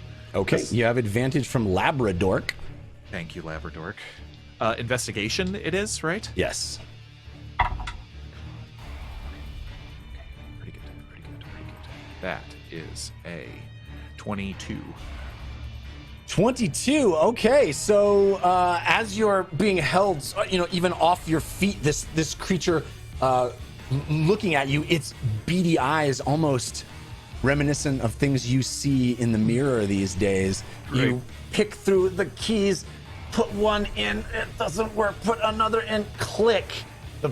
The collar opens and falls from your shoulders. It's the door. It's not. Oh, my sorry, collar. you're right. It's the door. Yeah. The door clicks open. It's the same thing. You try a couple keys in the door, Right. clicks, and it pops open just slightly. Would you allow me my bonus action to yank the keys out and toss them in the direction of Lily and Fahima's cell? Roll me a dexterity check. Okay. You have advantage from David Gen Pro. Thank you, David Gen Pro. No, 10. Yeah, no, can't quite reach them. As the door pops open, they move just out of your reach. Okay. That's my action. I cannot move. And that's all And I you can still do. have the magical dampening collar on. That was my Correct. mistake. Yes.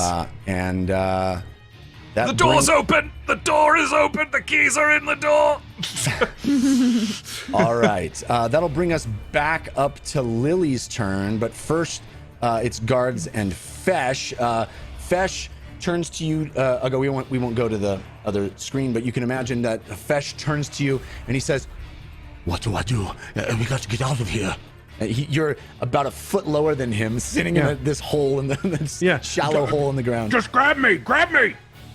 All right. He grabs onto you and he says, Oh, now what? Hold on. all right. So back up to Lily. Okay, Lily? so I'm going to, seeing that James is, he called out that he opened the door, right? Yes. So we hear that. I'm gonna grab Fahima by the hand and dimension door to James's cell. Oh, I forgot you could take somebody with you. Because, and very again, tight and for all the just- rules Yeah. lawyers out there, it's a little homebrewy of the spell that I can take anyone in the adventuring party because it's the door of Bingle. So normally it's only a creature of your normal size, but this is just we established that a I'm long saying. time ago. Yeah. Yes. That Just makes making sense. sure. Just making sure. I will okay. though say, let me just look at something. That would be so limiting if you could only take. I know that's I it's asked Jeff just- specifically about it because it was like It's just I'm not unfair gonna to take this gnomes. if- It's like, yeah. well, it's just Yeah. it's So a penalty unfair for to being a gnomes. gnome. Halflings. I was like, I'm not gonna Fairies. take this if I can't. Let me Sorry, Jeff, see what were you this.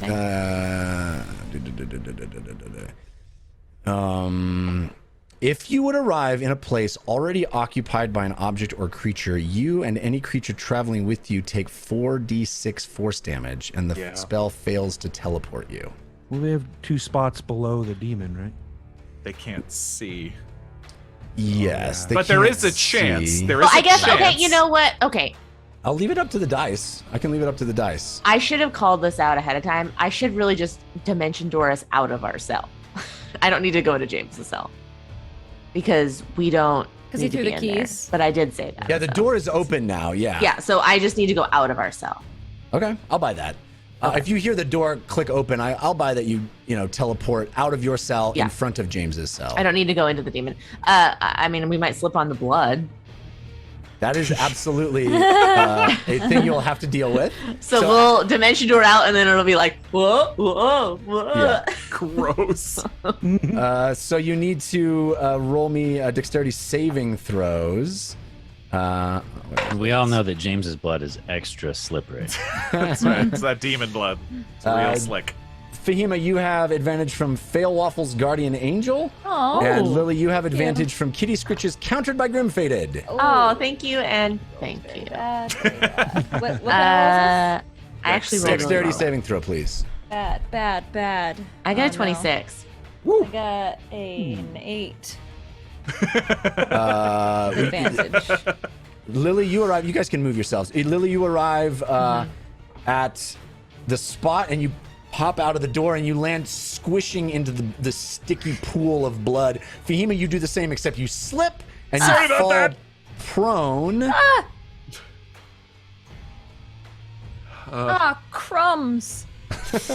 So you fall splash in this thick, sticky crimson, and Fahima, you still have the keys, right? Yes, I do. Okay. does that complete your turn? I'm gonna, again, on my bonus action, I didn't take any damage, so I am going to move. I'm gonna once again attempt to grapple that monster. All right. So let's do a strength check. You're All right, grappling the big boy? I have advantage from Mighty Mindful, and you have advantage from Lily Dumblestuck Fan. Thank you. Okay. We're already doing better. Good. 16. I rolled 2 18s plus 8, so Wow. yeah, 26. All right, so you've got this thing grappled, and it's got James grappled. Yeah, but I'm hoping that Chinese nesting doll. yeah, kind of like releases the. A Russian nesting doll. It's Is it it's a different kind of nesting dolls? new kind of nesting doll. It's a demon nesting doll. Because James is also like a demon. Yeah, I'm hoping that it releases its like power hold on James, but it might not. No, I think it is grappled by a large hand, and it is still grappling James, who also by its talon. Did you say it takes damage when you grab it like does. that? Awesome.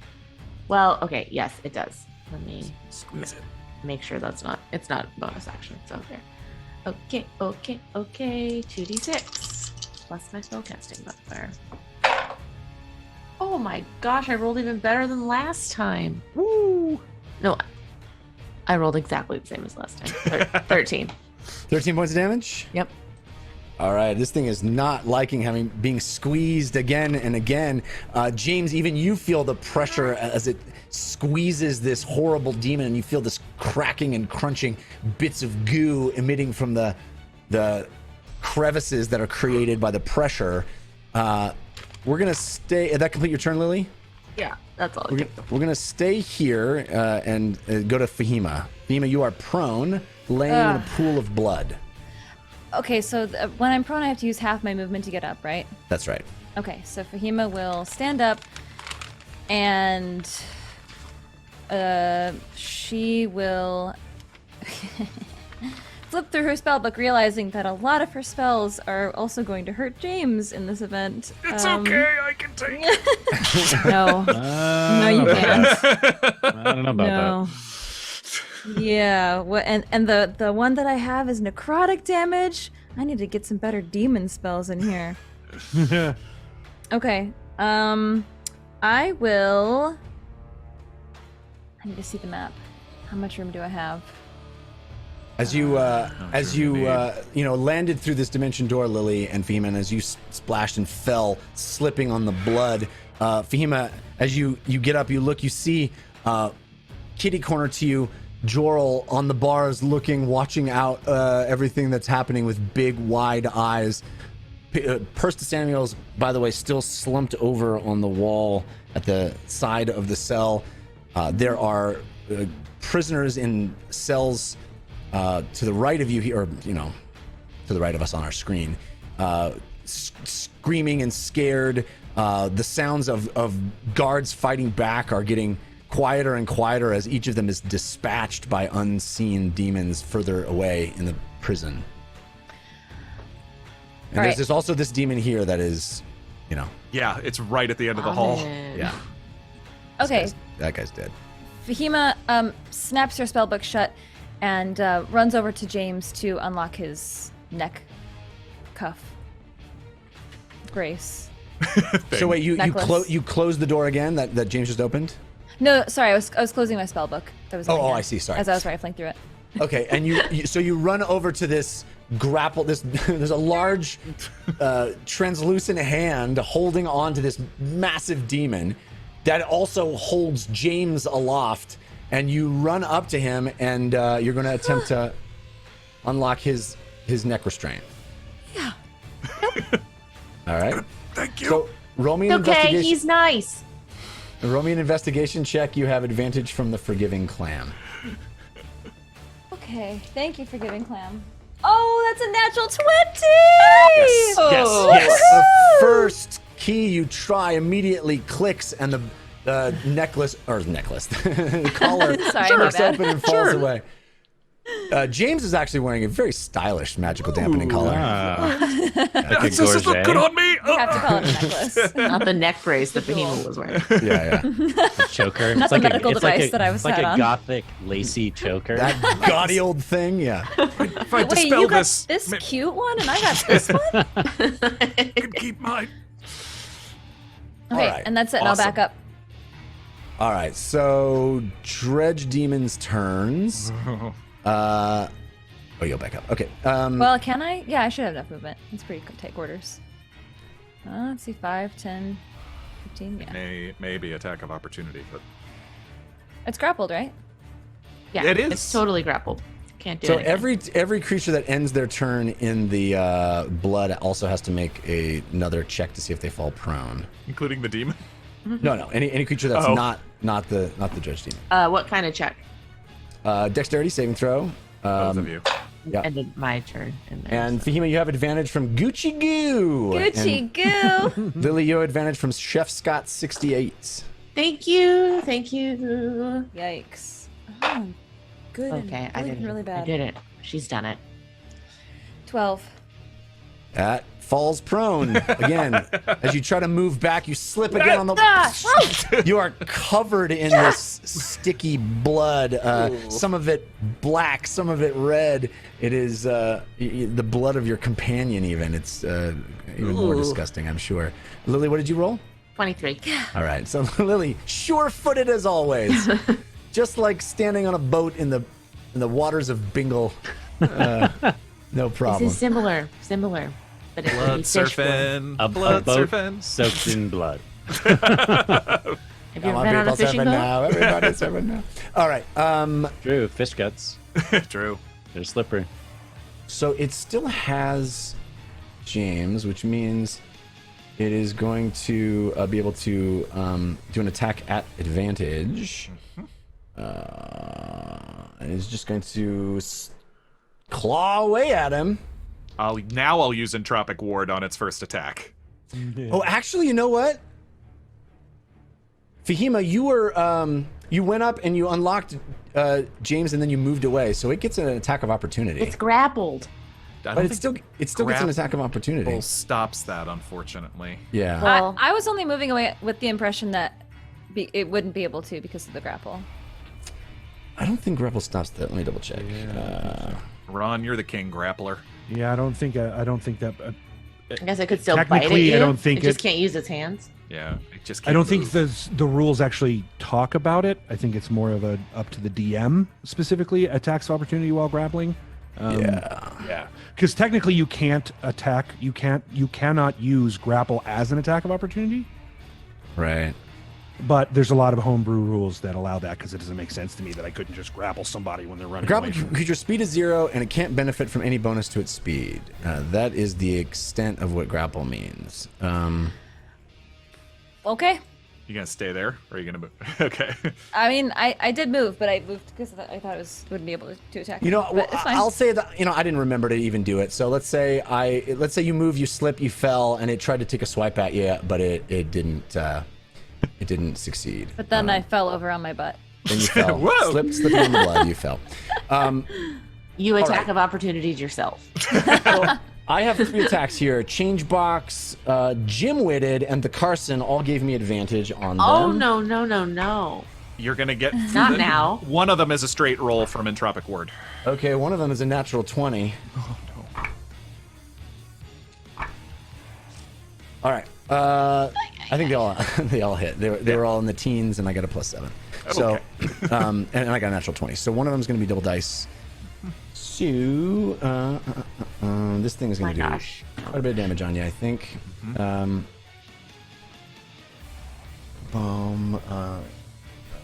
Let's do the ones. How am I rolling ones? 3, 4, 7, 8. 8 and 5 is 13. Plus 4 is 17. 17 points of slashing damage for the crit. Ouch. Dang. 15 points of slashing damage for the other one. Okay. 6.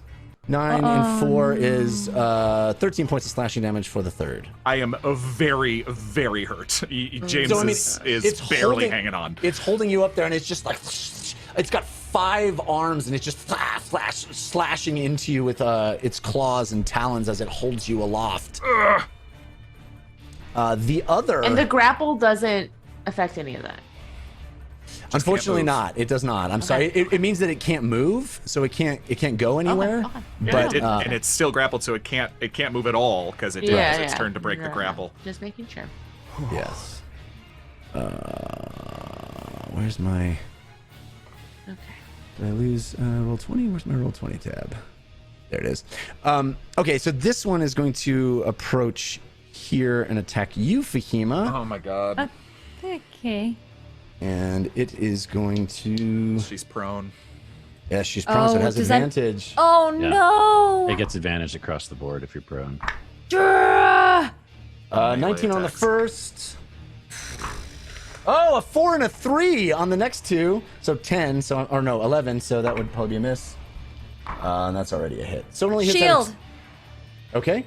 Wait, but you only hit with the one? The first I was a hit, 19. I hit 2 out of 3, and the second one was a 16 plus 7, so you're not going to shield it. Oh, well, if it meets it, beats it, right? Shield only puts me up to 19 anyway, so. Yeah. So Shield would be it's useless. 2 out of 3 attacks is what it got. So 7 plus 4 is 11 points of damage on the first. 2 plus, is 12 points of damage on the second. Both 23 slashing total. damage. Ouch. Oh, and you're grappled. Ah! Okay. So it hoists you up in the air. It lift up out of this. You were prone. It slashes at you and grabs you with one of its talons and hoists you up, blood dripping from your body as you laid in that pool. Can I just have some of that? Fahima Perhaps. grabbed by the Kraken. I mean, All right. now's your chance to cast your blood magic. Well, if they use blood, then blood magic probably won't be effective. Maybe. against I don't them. know. It's not magical. They're just squeezing. Yeah, they're just squeezing blood out of people. They're not using blood as a True. weapon. True, true. Good work. All right. Hey, I back wanted to try. to Uggo. Uggo, you have Fesh is holding on to you as these. Oh no, the demons go before. No, you go before the demons. No, I go before them. Fesh is holding on to you. Yeah. And this winged demon had just slashed at a mirror image of him. Okay. Well, I'm going to continue to imagine that the Earth is, moving around us and covering us. And as the final time, as we begin to descend into the dirt, Uggo will scream out, "Siv! Siv! All right. North! Go north!" And as we've mentioned many times, this belt, as it displaces soil, rock, stone, reforming the earth, it is very slow. But it is happening around you. The pit getting larger, wider to encompass Fesh, who is a fairly large human, and it takes time building and reforming around you as you get deeper into the ground.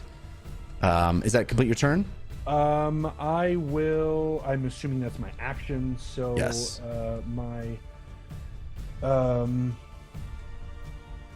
Yeah, that's it. All right. So it comes to these creatures' turns. This thing. And if something tries to attack Fesh, then I will try to put myself in between Fesh and it as best I can, given the situation. All right. This thing is going to do... it opens its mouth wide, and its jaw sort of detaches, and it opens even wider, and it screams, and pointed right at the point, aimed right at the center of the pit you are creating. And it's going to have to roll an attack. Oh, no, sorry. At a point in the ground, large rock, stone wall, or similar terrain within 60 feet, causing the terrain to explode. Creatures in a 10-foot radius sphere around the target must make a dexterity saving throw. What? So you have advantage from Braca Breaking Brother Wait, what? Hang on, I gotta get that right. I think it cut off. Braca Breaking Brother Backer. Wow. Advantage, great. And it's countered by Direnair. Sorry. Oh, Direnair. Sorry. Nat 20'd it. Nice. Yeah. And I will roll for Fesh. I have advantage from change box countered by Z-Man 9018. An 8 and a 2 is what I rolled. Oh. So, But Fesh is super dexterous, so yeah, he's a spry old man. did not get it. So you take half of 14 piercing damage, which is 7, and Fesh takes the full brunt. So as you're digging down this explosion, it breaking the rock and stone all around you, literally blowing it up around you as you're trying to reform it, causing the hole that you're making to get even bigger, not closing up around you. Mm-hmm.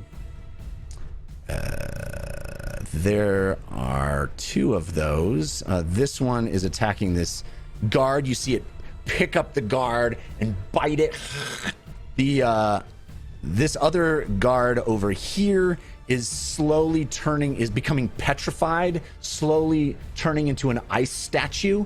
Whoa. Because this thing is slicing into it, cutting into it, and you see the guard hoisting his sword and just freezing solid in place. And this one is... what is he going to do? He's going to fly over to this guy and attack him. So that exchange is going on as well. We're up to Siv. Did I hear Uggo scream, Siv, go north? Or did I just hear Uggo scream, or did I not hear anything? Roll me another perception check. This time you have advantage from That's Wild, man. Thank you, that's wild. Also, Ron said north because I assumed that was the direction. You're correct. You're correct. Yeah. 19 this time. This time you definitely hear Uggo wailing, the distinct sound of Uggo, and you can even make out north. He's saying go north. Yeah. I can clearly hear that. Yes. With a 19, you can clearly hear that. Man, this sucks. Does he sound in pain? Does he sound like he's going to sacrifice himself again? He sounds very scared. You definitely hear fear in his scream. All right, I'm turning around and going back. All right. So Siv turns around, and Siv, I'll use my racial ability if that helps at all, just to get a little bit closer. I know I've spent one round running towards the jail. So you tell me if I'm even on the map. Let's say since you're running at full speed the other direction, let's say you get, right at the edge of the map from the south. You come around this corner. You see yourself down there? Yeah. You come around this corner and you catch sight of Uggo sort of half submerged in the ground. An even larger pit, looks like shrapnel boulders around it. This winged creature hovering above them, and another sort of icy creature fighting guards, a nearly frozen solid guard in the back. This chaos, the sounds of fighting all over the city. Looking in the sky, you see other winged things flying this way and that. I mean, it is an incredible sight. Does that take my whole turn to get there, or do I still have anything left? I mean, you used your racial ability, which is a bonus action. My racial ability is nothing. It's just free. You just get it. Yeah. Yeah. And that adds an extra 30 feet on to my move, my cunning action dash, and my if I take my action to also move, that's 30, 60, 90. So it would add another 30 feet, so that's 120. But that would be my whole turn if it takes that much to get. Yeah, I think that's fair. I mean, if you used your whole previous turn to run toward the prison at the same speed, right? Theoretically? Yeah. So let's say it brings you back to that spot where you can just begin to see what's going on. Okay, but I at least know what's going on at this point. Yeah. Okay, then that's my turn. All right. We are back to James, back in the prison. James is barely holding on to consciousness. Yeah. But the beautiful necklace is falling from off my neck. Yes. So yeah, feeling the magic power return to me. Hey, sorry, I haven't looked at the Force War in a second. Let me just interrupt you real quick and check in with that, because we got a whole bunch of potatoes. I think this has been updated. I think so, because it's Goofus McDorkle with potatoes 3, 4, 5, and 6. Could that possibly be right, Goofus? Oh my gosh. Goofus! Unbelievable. And Labradork is on there, but I think we already talked about Labradork. Either way, thank you both. It's extremely generous. I don't believe these. I don't. It's overwhelming to me, so I'm not even sure what has been updated and not updated. But it does bring the Force of Good percentage up to 72%. Team Force of Evil at 28%. Great. Cool. Woohoo! Sorry, go ahead, James. James is barely holding on, but he feels the magic power return and grabs his orb. Can I reach out and close the door on us? Yeah, I don't see why not. You could reach out and grab the bars and pull them. Yeah, I think from where you are, easily. So basically, this is what I'm going to start to do is I'm going to slam the door shut, closing me in there with it, and then use my bonus action to cast Far Step and get out of there. I'm locking it in there. Okay. Nice. And it is still grappled. Yes. So I slammed the door shut. I looked back at this demon and said, "Now's your turn." And Far Step out of basically right next to Persta. Okay. You can move yourself there. Yeah. And in between Lily and Persta, basically. All right. How does Persta look? She looks pretty rough. Is she unconscious or is she awake? Roll me a perception check. Let's see what you see. You have advantage from Goofus McDorkle. Thank you, Goofus. Perception, you said? Ooh, Yeah. Terrible. 5. Yeah, you can't tell if she's conscious or unconscious. She's slumped over at the moment. And it was there's my definitely- action to shut the door? Okay. Yeah, I mean, between that and the perception check, let's just say your action is used. Okay, got it. All right. Yeah, but basically, I almost dropped to one knee next to you, Lily. I have locked it in that cell, though.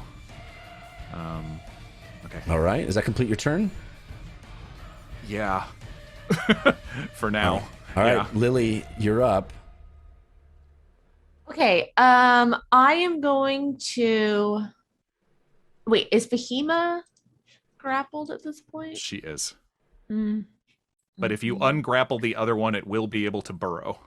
I can Yeah, still, no, I can I'm still not- cast though. Yeah, she can still cast. I'm not planning on ungrappling anyone anytime soon here.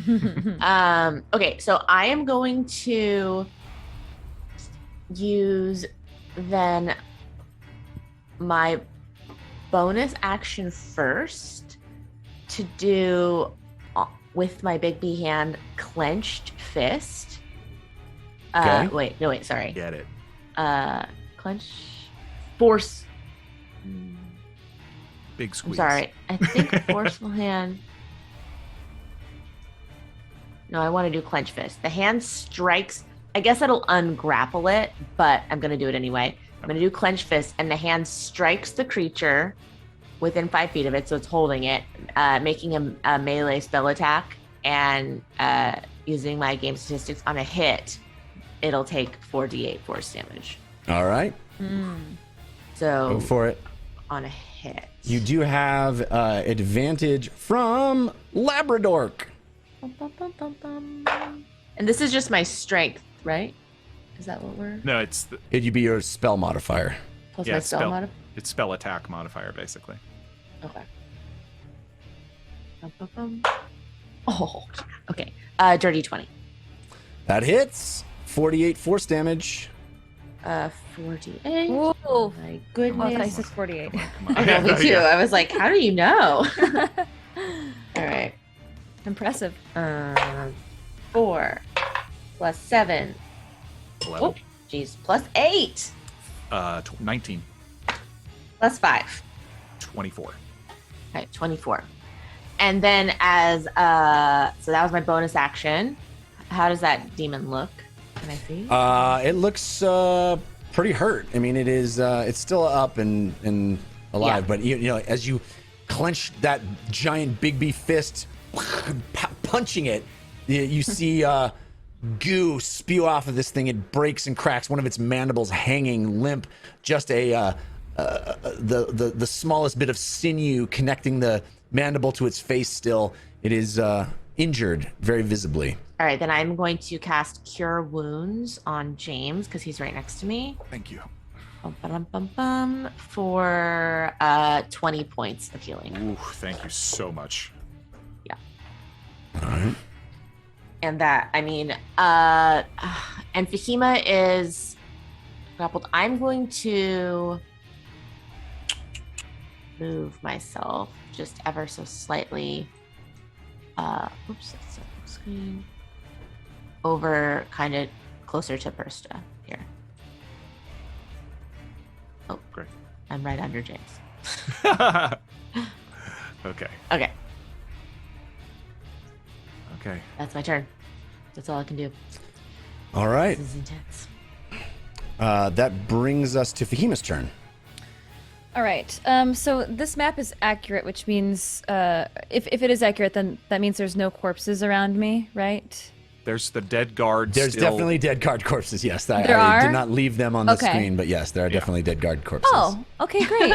Oh, Such a Fahima that's, question. yeah, that's not the response that people usually get when there's corpses around me. Fantastic. Okay, Yay! great. So that makes everything easier. So here's Okay. Now that that's Fahima's settled, changed. Sadly, she hasn't. I am going to. Fahima's going to cast Blood Lance at this demon that is holding her. So it's going to erupt from her straight into it. Unless she can kind of wiggle herself, but James did shut the door on this other demon, right? So it's not within line of sight. I mean, it's just bars, but yeah, it's some slight obstruction between you and that one. Because this is a 60-foot long lance. So if I can wiggle my way around, like squirm, 60 squirm over here to this side of it, and then shoot it out, then I can try to get both of them. Ooh. You know, like kind of flail myself think like a grab- fish. No, but your you're grappled, grapple, so you have your no speed movement. is zero. Yeah, you have no movement at can't all. even disengage. You can't even move Yeah, from there's there, no- Are we unfortunately. calling this movement? Yes. This is movement? Oh yes. I'm not using Yeah, any you're feet? moving. You're moving. Okay, so we're not getting both of them. That is. It doesn't matter how funky the movement is. Right. It's still movement. Okay. Whatever.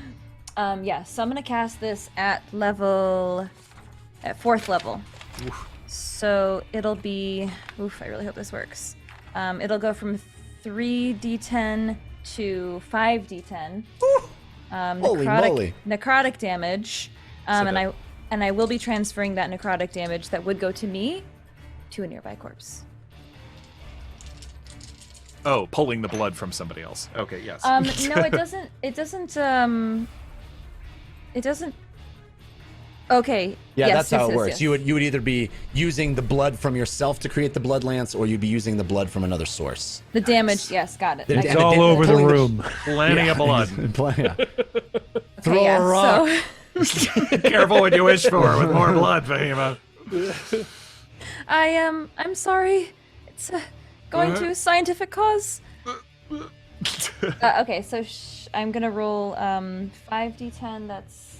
Is it a dex saving throw? What does it do for blood? It is, yes. It is a dex saving throw for half damage. All right, I have advantage from change box. And you're firing at the one across from you, or the one that's got you grappled? The one that has me grappled. Got it.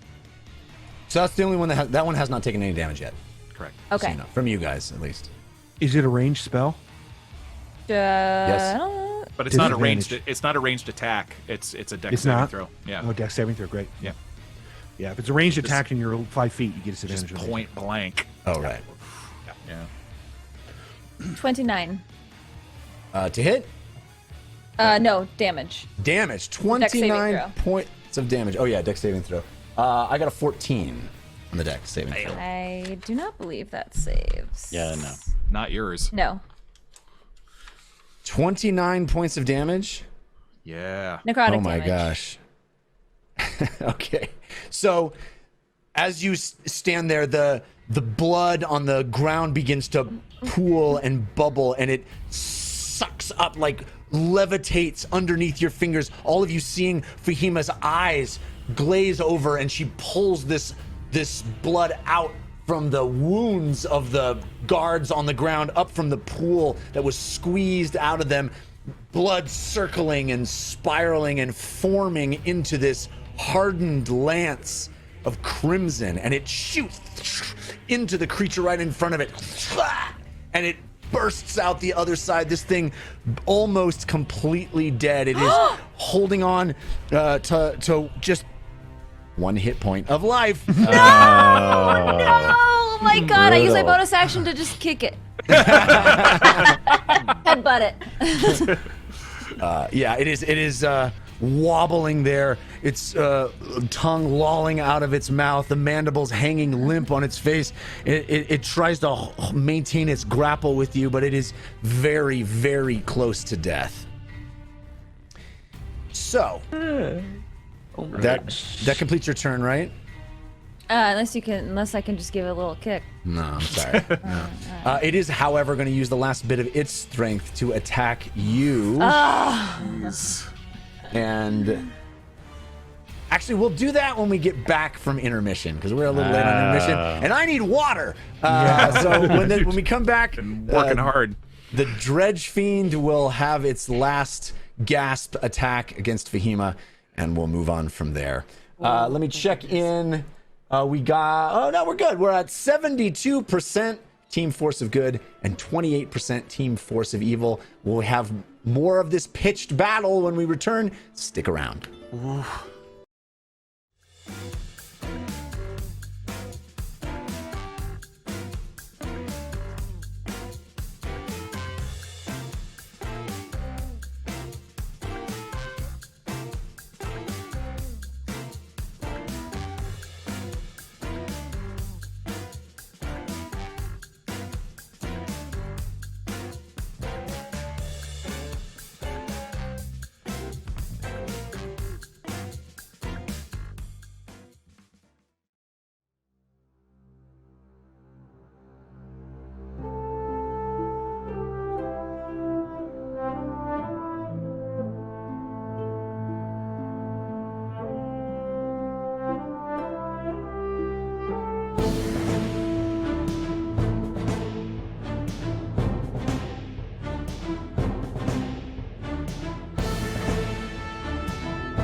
And we're back. Thank you for joining us and sticking around through intermission.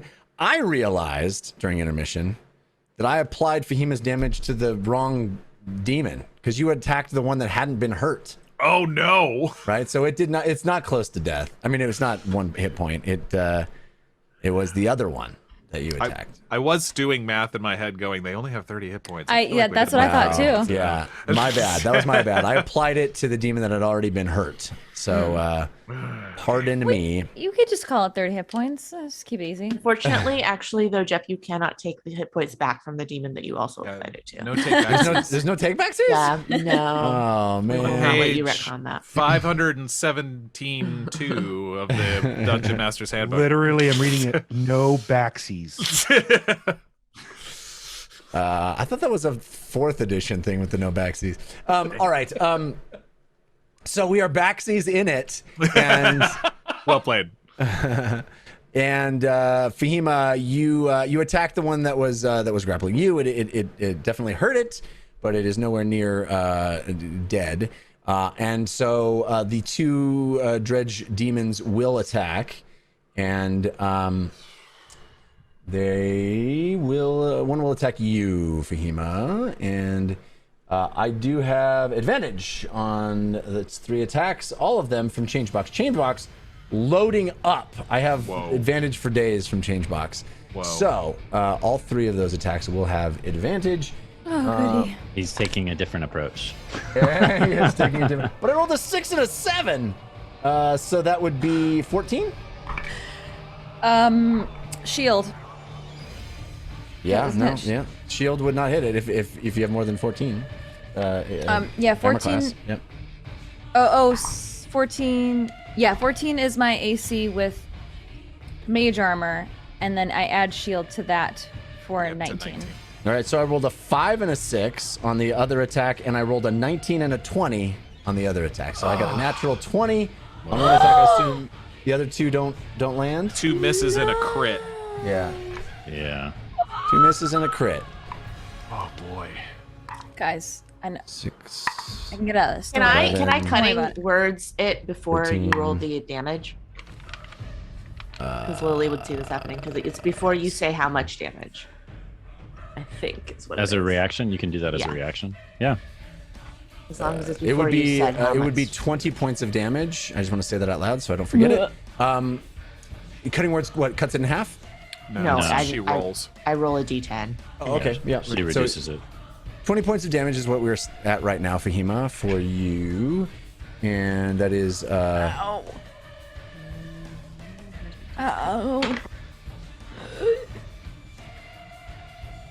Okay, it reduces by 6. 14. Thank you. 14 points of better. slashing damage. Woof. And... it is not going to blood squeeze you, it's just attacked. And then the other dredge demon is... Well, it's no longer grappled, right? Because you used your Big B's hand to do something else. Yeah, it's So not it can- grappled, unfortunately. But there's a It big can hand right there. burrow. It can burrow out. I'm gonna die. Burrow out and will attack. I'm going to attack both James and Fahima. Oh no. I knew I should have Thunderbolt jumped out of that. 3. Again, I have advantages from Changebox. Thank you, Changebox. Again, I rolled a 5 and a 3 on the first one. That's ridiculous. On the second one, a nat 20. Wow, 3 nat 20s for me Oh, tonight. one of us is dead. One of us is dead. Who's it gonna be? And the third one is Oh my 17. God. 17, yeah. So that's okay. So 2 attacks hit. One of them is a crit. So it was ping pong ping. That is James Fahima. Yeah, James Fahima James. So it was miss crit miss. Correct. No, miss crit hit. Right, Correct. miss crit hit. Correct. So the So I just I got 2 crits on me this turn. yeah. Whoa, that's unlucky. Oh my god. That's unlucky. Oh my gosh. Oh. 7 my plus 5 is 12 Amanda. plus 2 is 14 plus 4 is 16 points of slashing damage. 14 plus 4 is 18. Oh, sorry. That- And I rolled a 2 and a 1. Plus 4 is 7 points of slashing damage to James. I take 7. Okay. You said it was 14 or corrected to 16 against me? 18. 18. Does that include your crit damage? That was my crit damage. Yeah. And I took 7. Yeah. Yikes. Okay, and I passed my concentration check on my far step. I'm still teleporting. God. Okay. All right. Okay. Oh. Are you Guys, still up? why is this Still up. happening to us? Doesn't count. Randall Queen has cursed I know. us. I just. You already used it. Why is this happening? happening to us? That's pretty good. Who hasn't used it yet? I have not used I it. haven't. Okay. Okay, I won't do any I more. used I it I'll only, once. take hey, them from you. I only, Oh, there's tons. I only put you guys through what you're ready for. Oh. Are you ready? You Not know gonna what, get a Jeff? rise out of me, It's Jeff. feeling a little uncrusted. Just be honest. toast over here. I'm feeling a little uncrusted. Oh no. Oh man. I'm full on like molding over here. Look at me, I'm molding. Okay, that is the Dredge Demon's turn. Brings us back to Uggo. Really, how mold are you? That's the real Mold question. enough. Mold enough. That's right. Old enough. Okay.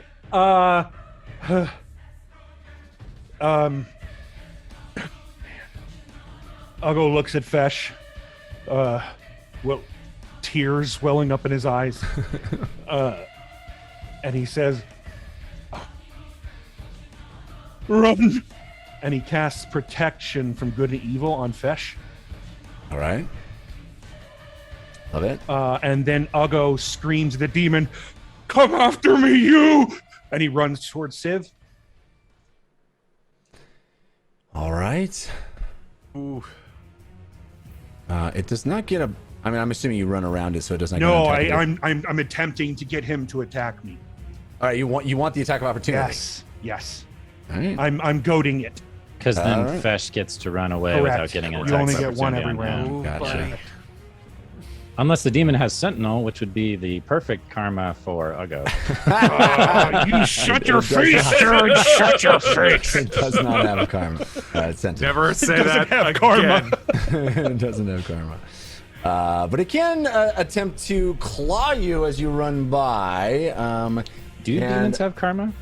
That's a good question. That is a good question. Do they have a On the next form of arcane more than one? artistry, as we Only interview Hindu a demons. demon. Well, they're different You're not types going to of believe karma. this. Nat 20. Another nat 20. I've never rolled like this. I mean, honestly, it's because I had advantage from change box. The first one was I'm a 10. due one. Yeah, you are due one. Well done, Chainbox. Doing work. So that is rolled a 1. 6, 7 plus 4 is 11. Or no, not 8, 9, 10.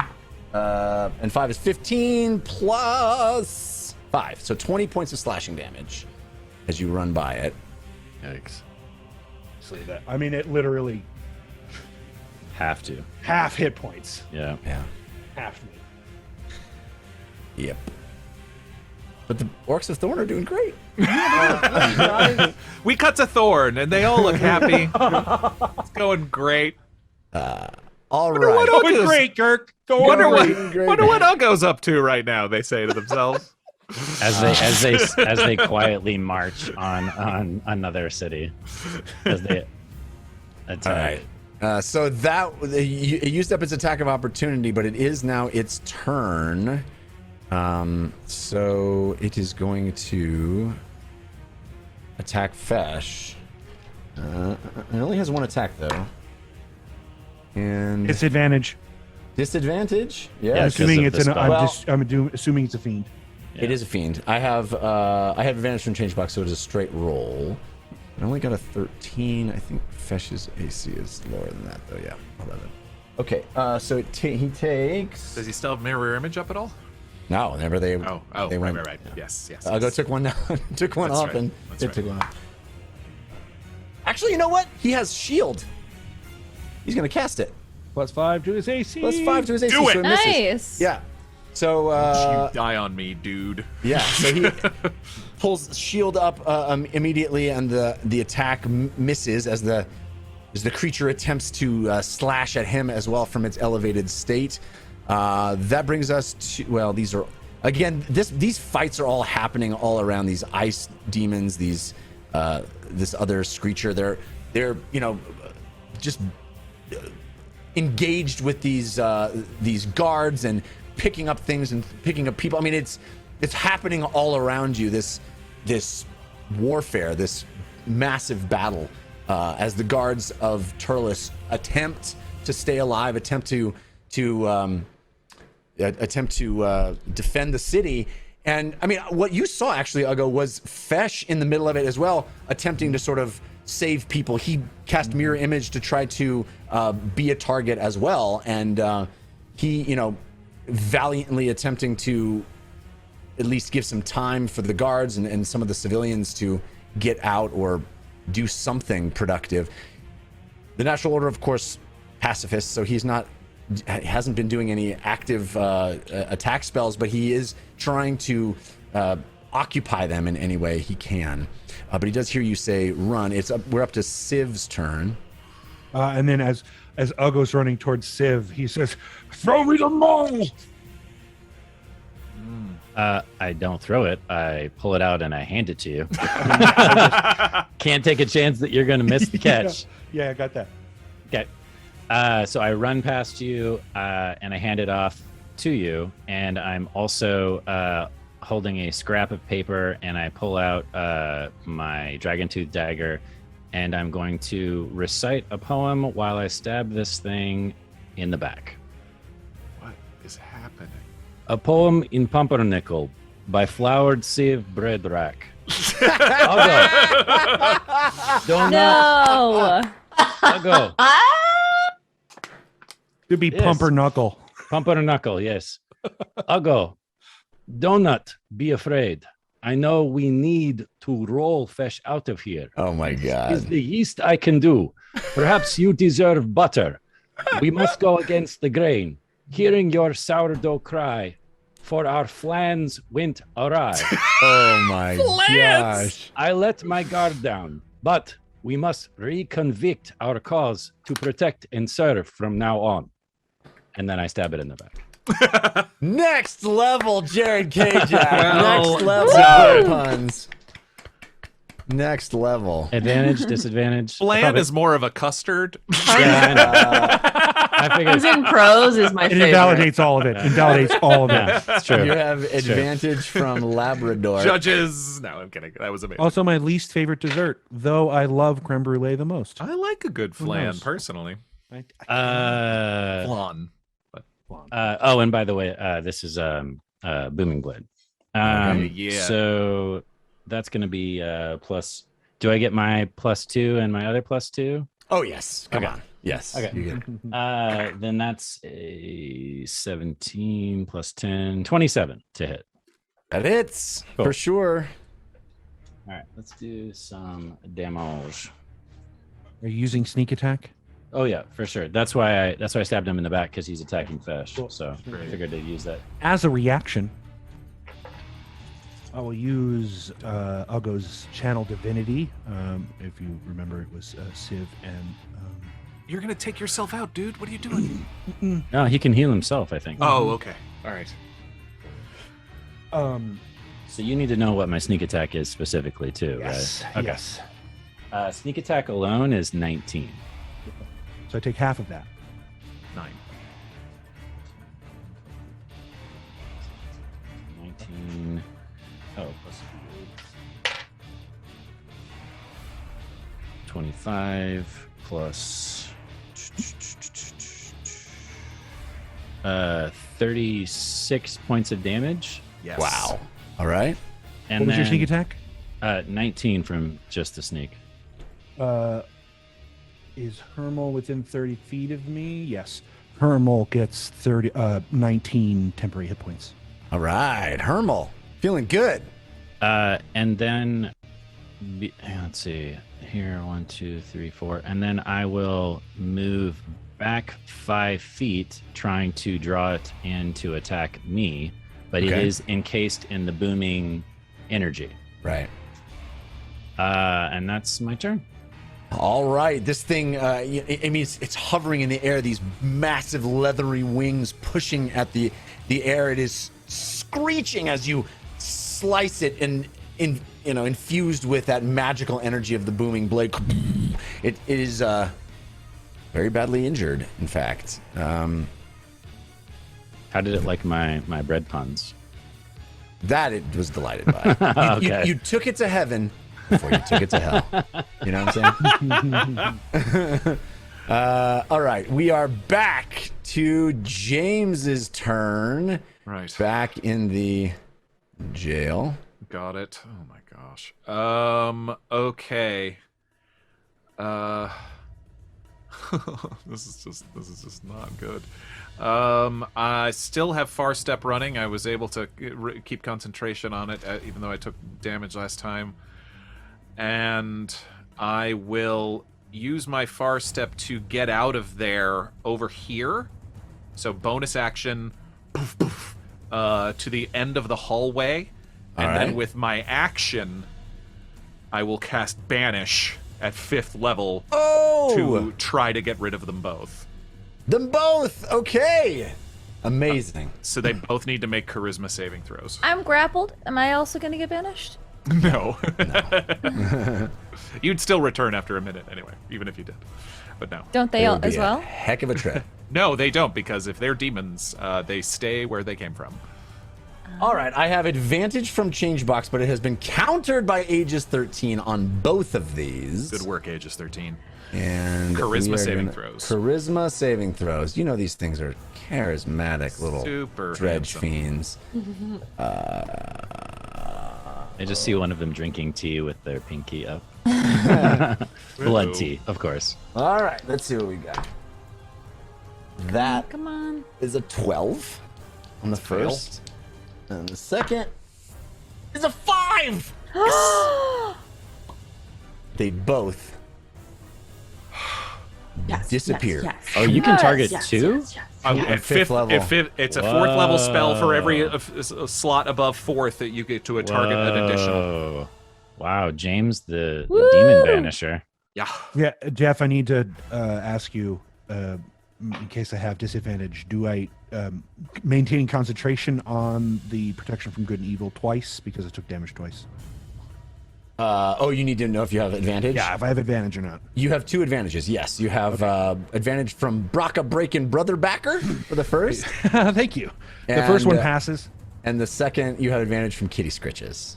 The second one, I needed the advantage to pass, Nice. which I did. So, Okay. So they're both banished. Yeah. Great. Is everybody alive? As you see James disappear and reappear on the other side of the room, he turns in full demonic flavor. He's his eyes black, and he reaches both hands out, and you see these 2 demons, both of them having been injured, start squealing and roiling, and a black portal opens behind them, and they get pulled through it, both of them popping out of existence. We need to move. Grab the keys. Get Jorl out of there. Very good. Does Persta need healing? Come on. Yeah. Well, yeah. Oh, All right, so there's still another demon in this building. I don't know if you guys would be aware Can we of that hear? quite yet. That was one of my questions gonna be. Can Yeah. we hear like anything else? What does it feel like? Hear like? Sound like? Hear like? What does it hear like? I think you definitely hear the sounds of scratching and clawing and horrible, battle sounds from down the hall that still continue. Okay. If I still have my movement, 1, 2, 3. I will call that out to Fahima and Lily, and then I will run to the end of the hall and basically peer down this direction.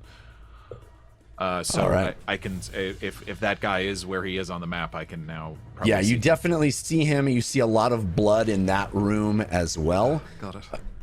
It is, there has been a number of casualties of guards in this room. As you walk past, you see the pot of soup still resting on the ground where it lay, with dead guard bodies that have been used as props for Fahima for her magic. Persta, Yeah, Lily, if you go over to Persta, she is stirring and sitting up, and she watched all that happen. She puts her hand to the back of her head and pulls it. There's a lot of matted blood on the back of her head. And I will just take my hand, put it on the back of her head, and do cure wounds on her as well. All right. We are on your turn right now, so it'll be Lily, then Fahima. Okay, and also, so this is all gonna happen so fast. Okay, my big B hand is still up, but it's gonna go away pretty soon here. She's pretty hurt, yeah.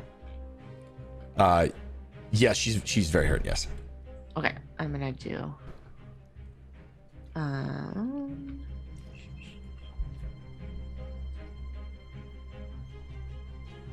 Okay, so she gets 18 points of healing. All right. Didn't do super high level, but we're gonna give her a little bit. No, I mean that heals her up quite a bit. Hey, are you okay? She stands up and she says, "We must get out of here." Yes, there's more though. So I need you to. Can you let Doral out? Of course. We must Right. Let him out and let all the prisoners out. Yes.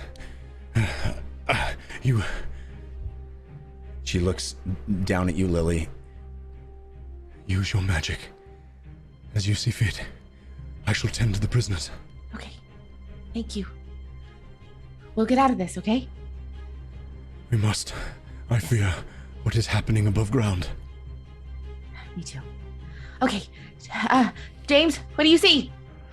There's another big one down at the end of the hall. Oh, okay. Fahima, are you okay? No, I'm not okay.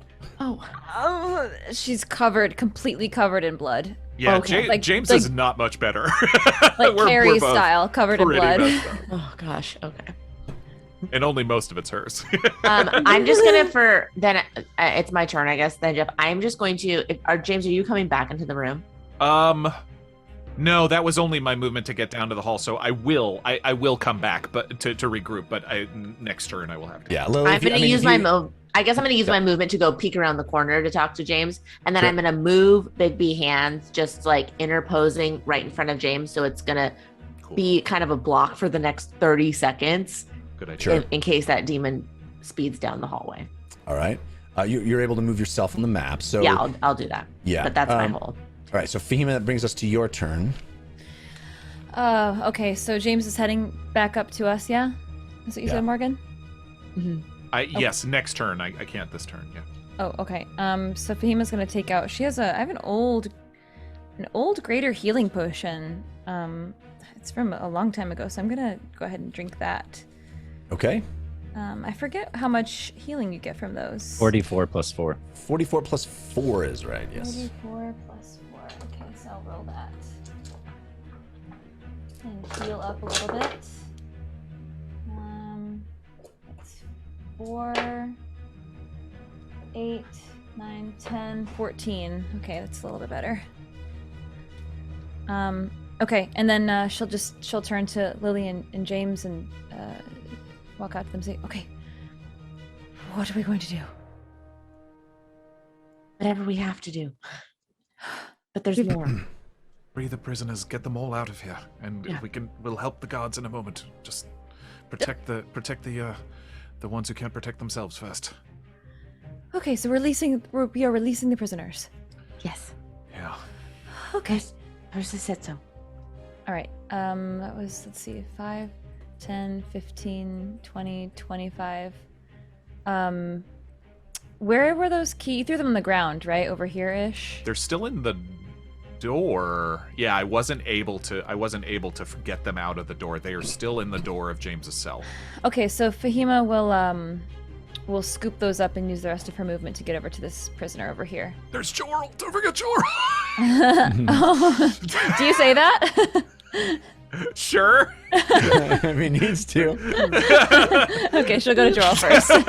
I'm fine. Just Hilarious if we let everyone but Jorl out. Have fun. I'll be here waiting for you to remember me. He has like 1 tooth left. Oh no. And I use my action to take the healing potion, so I'll wait. You for my would next think turn. my stories would be memorable enough, but no, it turns out not only do I suffer each day, but even my suffering is so banal that people do not remember it. I'm sorry, Jorl. I'm sorry. Oh my goodness. My only hope was that each day's suffering would at least leave a mark on the world. But no, I am merely a whisper in the wind. I'll get you in about 6 seconds, Jorl. Lay it on a little. You laid it on a little thick, 18 Jorl. seconds. You keep talking, it'll get longer. Does anyone have soup? Oh, Jorl, always a bridesmaid. All right, so it is the Dredge Demon's turn, and James, from your vantage point, it's pretty easy to see down that hallway that in 3 of its 5 hands, it has a guard, each hand holding a guard upright. And in unison, it squeezes all 3, blood squirting all over this room. It seems this horrible squishing, crunching sound echoes down the stone hallway to you. But it does not seem to be paying much attention to your direction as it ends the existence of these 3. James is still holding his orb, concentrating on Banish, because if he gets hurt and drops concentration, those 2 demons are coming right back. So That's right. Yeah, he is still keeping very quiet. All right, that brings us back to Uggo. Uggo, you are up. You now have a maul in your hand as delivered by your friend Siv. What would you like to do? Uggo is going to take the potion that he had, that we all worked on before we went into the thing, into the prison, and down that to heal himself. Okay. And then he will back in range of this here demon. You still have your laying on hands too, right? I used it for the day. Oh, I gave it all to James. dang. Yeah, but we are in the gave it to situation that we are in. Oh yeah, Yeah. it was to Siv, not to James. Yeah. Because you got stabbed. Yeah, that was still this morning. Yeah, that was still this morning. What a day. What a day. So I'm action to drink potion. Bonus action? I think it's an action to drink the potion, I think you're right. To use an object is an action, Yeah.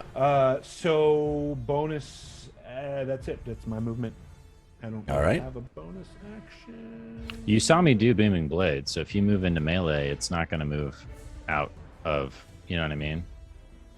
Or Fesh just stayed there, didn't he? He hasn't. He hasn't away. moved yet. Yeah. He hasn't That had a turn sucks.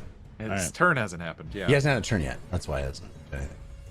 So Uggo, you do see him wreathed in the Booming Blade energy. Yeah. Actually, he should have had a turn, though. He should have had a turn because he should have gone Fesh after should have, Siv and before Lily. So let's say The only reason so, I moved towards was that close was Fesh. Yeah. So you told him to run. Yes. And he cast a protective spell on him. Yeah, I get that, but which direction is he going to run? I pointed towards Siv and then ran that direction myself. Okay, so he's gonna run towards Siv, or down toward that direction as fast as he can. He's got what, 5, 10, 15, 20, 25, 30. It doesn't have the demon lost its reaction a while ago, so it's. That's still, right. Yeah, 5, 10, 15, 20, 25, 30. So he can get to here with a dash. Amazing. So he's going to stop at his movement, was 30, which is right next to Uggo. And as he goes by you, he's going to say, "Can I help in any other way?" Other than Siv, we using- need to leave. He wants to know if he needs to dash or if he should stop here and do something else. Make us invisible. I You're a don't have wizard, that yes? spell. I don't have that spell. I don't know. What do you got? He's gonna turn. He's gonna all I turn- know is What Fahima magic you got? and yeah, all I know is Yeah, Fahima because we need to get out of here What quickly. magic you got? spells He's and gonna Lily turn. spells. He's I'm gonna like, turn. sing a song? What do you want from me? You people do. Banish them. James does this, and the demons go away. He's gonna turn and cast web Okay. on the demon. Sure. Okay, Fesh. Yeah. So take it. Making it work. Spiderfish. Doing the things a spiderfish does. so it needs to anchor it between 2 points, right? That's how web works. There's the well. Yeah. The well and The other ground. point can the other point can be the ground. So Right. the well, the ground, and the demon works.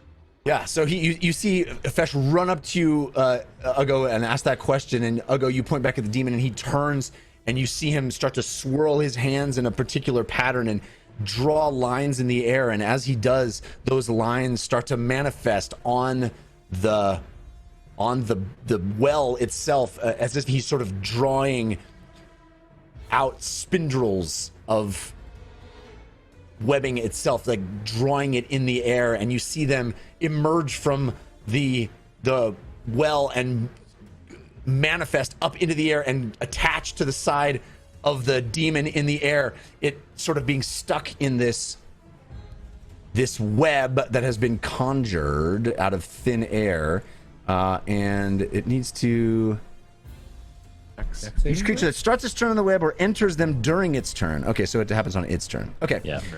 So that happens. That's Fesh's turn. So we did Lily. Now we're back to Uggo. So Uggo, you. Okay, seeing that, You run into the webbing. run right into the webbing. Let's just end this.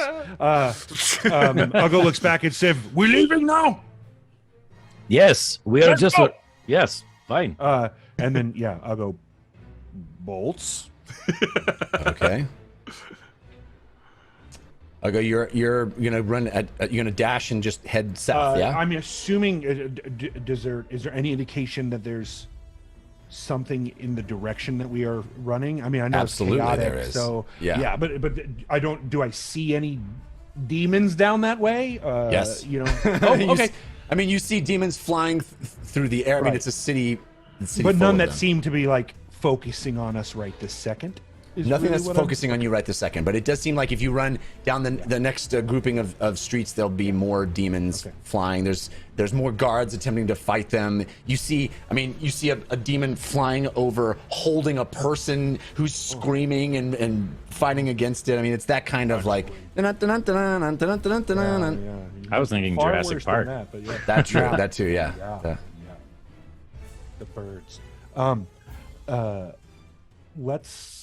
I mean, Steph, we gotta go. Alleyways. Alleyways. Okay. And so Uggo's gonna run down whichever one of these looks like an alleyway, All right. which I assume is. Yeah, it's dash, so 60 feet. Okay. So you head down into an alleyway, and Trying, I think maybe I want to try to hide myself a little bit, like under an awning, like Sid was saying exactly. before. all right. Um, You want to try I think I'll go starting to roll stealth? sure. All right. You Why have an not? advantage from a jar full of bees. You're still in plate mail, though. I am. Yeah. So Yeah. so you'll be at straight roll. Yeah. Yeah.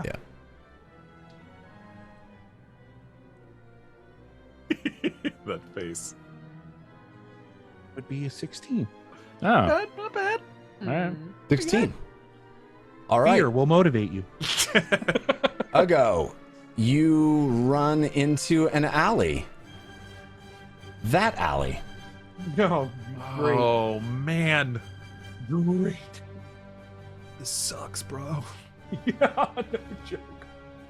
There are lots of different avenues to run down, but there seem to be guards and demons battling, flying over the city rooftops. The battle rages as you make your way into alleyways, turning this way and that.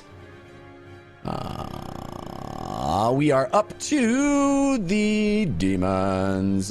They continue to fight. This one's stuck in a web. Let me see if I can roll its. Go back to this. 3 maps going. Multiple fronts. Yeah. This is a big one, guys. This Really is a big one. impressive. Impressive. So this webbed thing has to roll a dexterity saving throw, and I rolled a 3. I had advantage from Changebox, but it was countered by Aegis 13, so it is stuck in the web. Cannot move. It is restrained as per the spell. So it doesn't take the damage then. That's okay. That's all right. Right. Yeah. Fesh worked against you, unbeknownst to him. It's all good. It's all good. At least he's doing something. This guard by this point has been frozen solid. So this thing is gonna fly down here and attack you, Siv, with its abilities, which are thus. It is gonna make a 2-claw attacks. I have advantage from Changebox on both. The first is, I rolled a natural 1 and then a 15 for 22 to hit on the first. Yep. And then on the second, a 7 and a 6 for 14. No. So only hits on the first, which is only 8 points of slashing damage, but it also includes 11 points of cold damage, and now you must make a Constitution saving throw. Okay, so the total damage was 11 plus what was the first number? 8. 8. So 19. I'm Yeah. gonna uncanny dodge that, so I take half of all of that, which is 9. Still need to roll a Constitution saving throw. You have a straight roll as far as I'm concerned.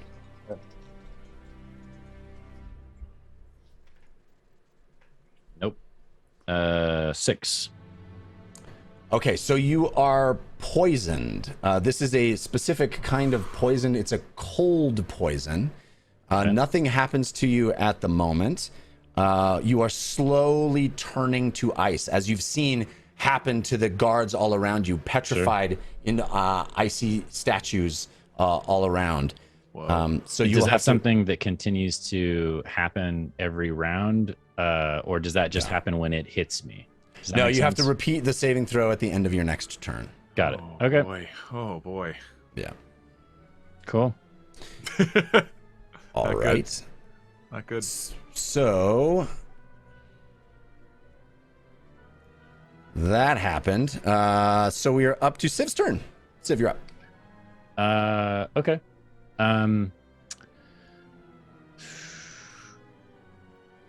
I will cunning action disengage. So no, actually, I'm gonna attack it so it can't attack me. That way, I'm at least doing some damage to it. So I will use my attack action to stab it with booming blade. All right.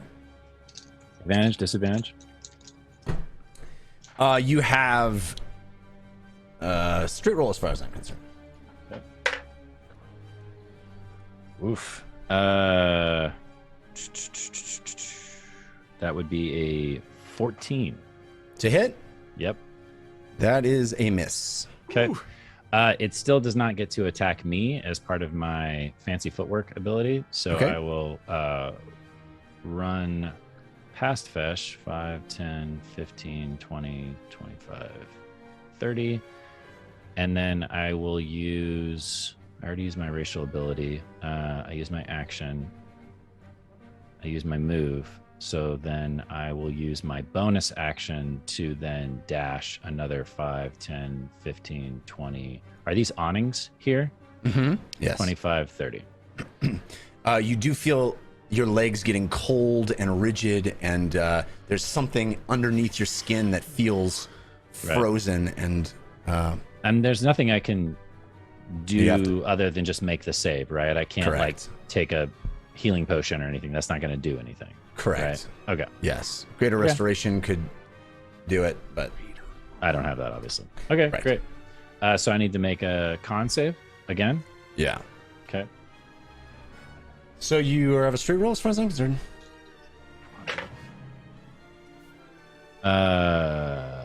12.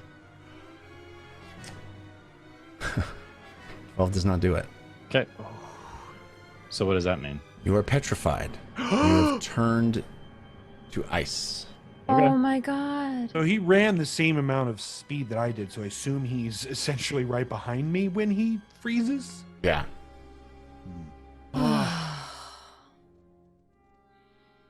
TPK. Oof. Yeah, I mean, there's nothing I can do, right? It's just 2 con saves. Yeah, 2 con saves. Yeah. God. Okay. So we are up to James. Okay. I think, let's see. I would have used my Pearl of Power, but it's in the bag of holding with Siv. So I will use my movement, still concentrating on banishment, to go back up this way, and just sort of stand next to Lily and kind of survey, make sure everything's going okay with Fahima and Persta and Jorl. It's an action to take a potion, we said? Yes. So I'm not going to do that. I'm actually going to use my action, because I don't know what just happened, to Far Scribe, use my book to write Ascending to Siv. Okay. And say, demons at the jail. We've escaped, have Persta, but still under attack. Not going well. Where are you? Yeah. Does Petrified, is he still conscious? Is he? He's incapacitated. Yeah, Well, no. He can't talk Can't or do move, anything. speak, isn't aware of his surroundings. So yeah, Lily, you probably see me writing hurriedly to Siv, but then no response. Okay.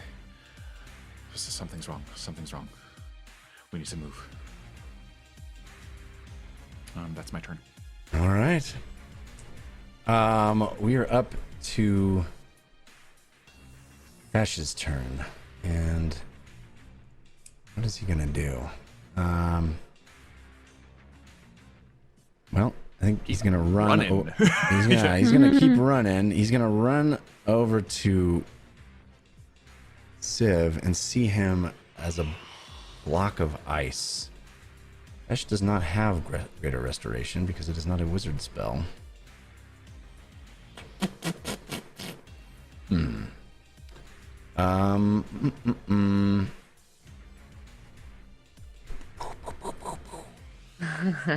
Move He him. runs. Guard him. Okay, here's what he's gonna do.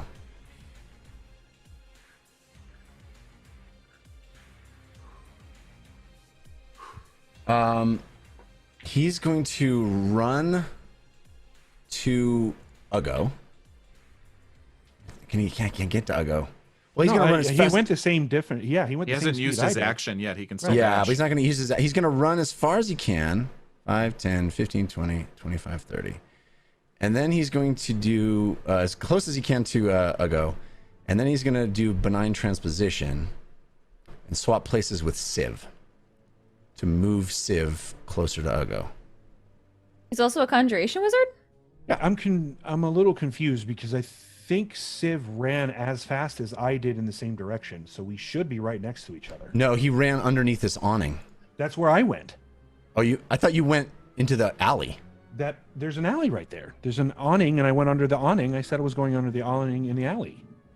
Okay, well, I moved you onto the next screen, but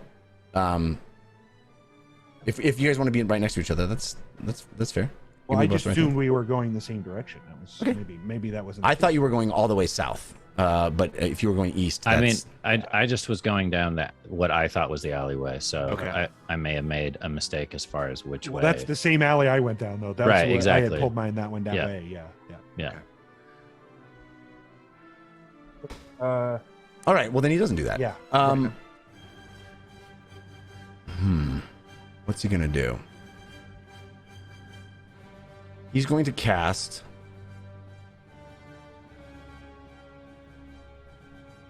Teleport. Flock of Familiars Ooh.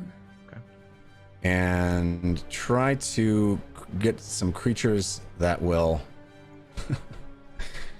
be able to carry a block of ice with them. Oh, I was just gonna stick it. Oh, does everything on him freeze as well, or is it just his body? It's just his body. It's a poison. So the bag of holding is still available. Indeed, it is. So I'm going to throw him in a As bag is of everything holding. in it, which is all of the magical items that you have, right? Yeah. Yep. He doesn't Yeah. need I'm to gonna breathe toss while he's him. petrified. He's petrified. His lungs are stone or ice. Good Yeah. point. Okay, good point. Okay. I assume. I mean, that's what I'm assuming. That's All what- right. If he's confident that Uggo will be able to pick up this block of ice, which I guess you still can, as you still have the strength you used to, or you're close to the strength you used to. I think then Fesh will just run up to you, Uggo, and say, What do we do? He does not look in good shape, and I do not have the power to unfreeze We gotta get to him. the jail. I will pick him up and put him in a bag, and then we can run. Do you think that Persta will receive us in this condition? We are better than demons. Yes, you're right. Okay. I will follow your lead. Can you make us go faster? I do not believe so. I have the Can you make ability- us fly? No. I have, Thunderstep, you can take someone with you, James? Yes. He has Thunderstep. You can hold Thunderstep until Uggo drops Siv in the bag and is carrying him. Yep, that's what he's gonna do. He'll hold Thunderstep Okay. and ready. Wait for your signal. Okay. Just so Alright. you guys know, magical items don't get petrified, but everything else does. So the bag of holding and the magical items that are in it are not petrified, and the amulet's not petrified, but everything else is. So your All right. armor and stuff. Yeah, Yeah. all of my gear. Yeah, Right. The bag of Right. holding is anything. correct. I just looked it up. Magical items are not affected. All right. Back to to the jail. Lily, your turn. Okay, Fahima, how do you look? I still look very bad. Okay. Okay, so Fahima is going to look at Persa still right in front of her, and she looks okay.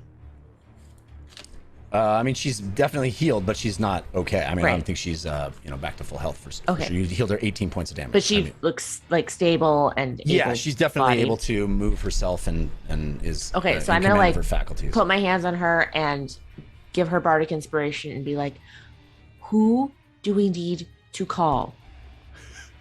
Basically, like, who can help us? You need to let people know they can use magic. What is the best way to do that? I'll get you there. Yeah. the wrong voice. Get to the Nightstone Abbey. Yeah, I Lily, the all the earring. magic users in the cities are there. Do you have the earring, or did you give it to Siv? No, I think I have it. Yes. So yeah, that was my plan. But Fahima's still hurt. So I guess Fahima, you look really hurt or you look okay? I look about 30% health. Okay. I'm going to Fahima, I'm gonna help you.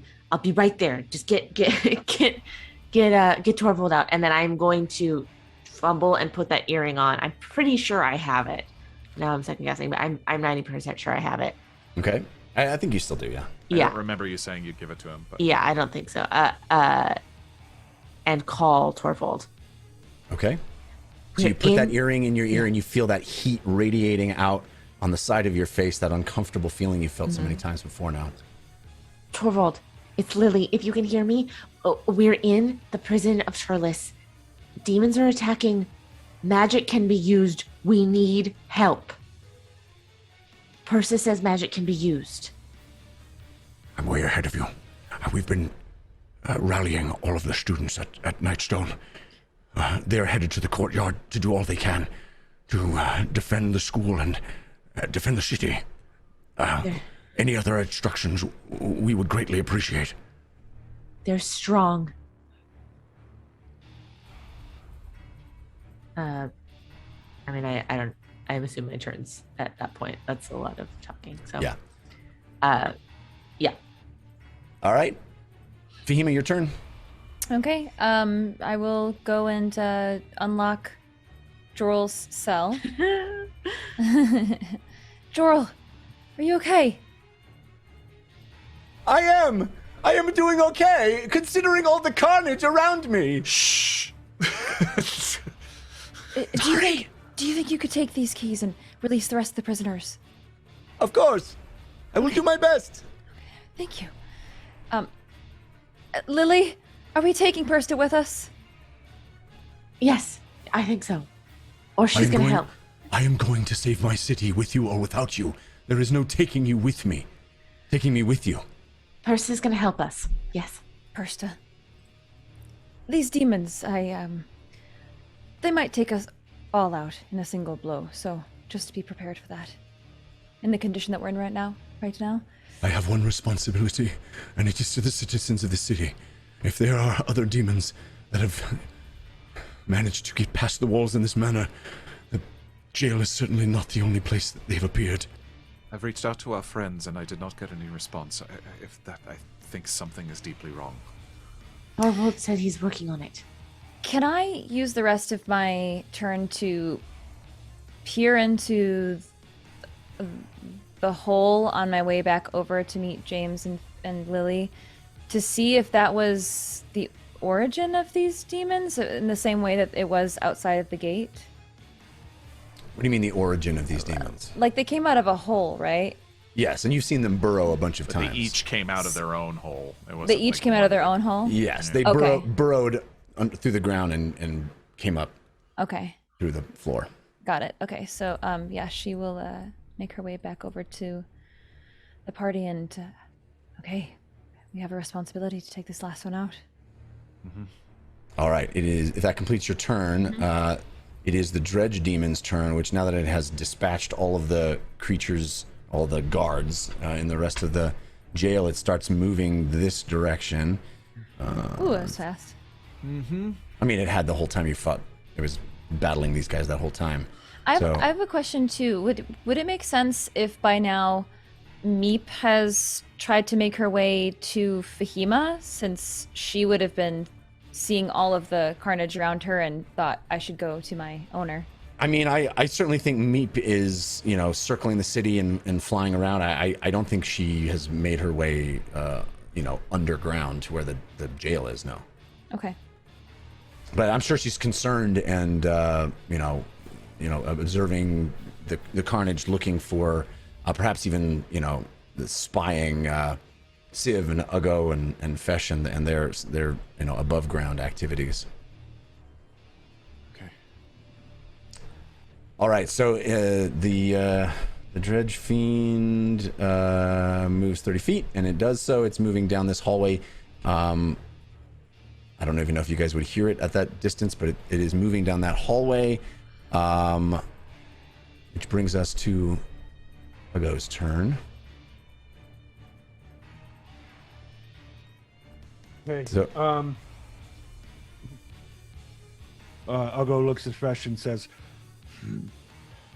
"Someone at Nightstone can fix him."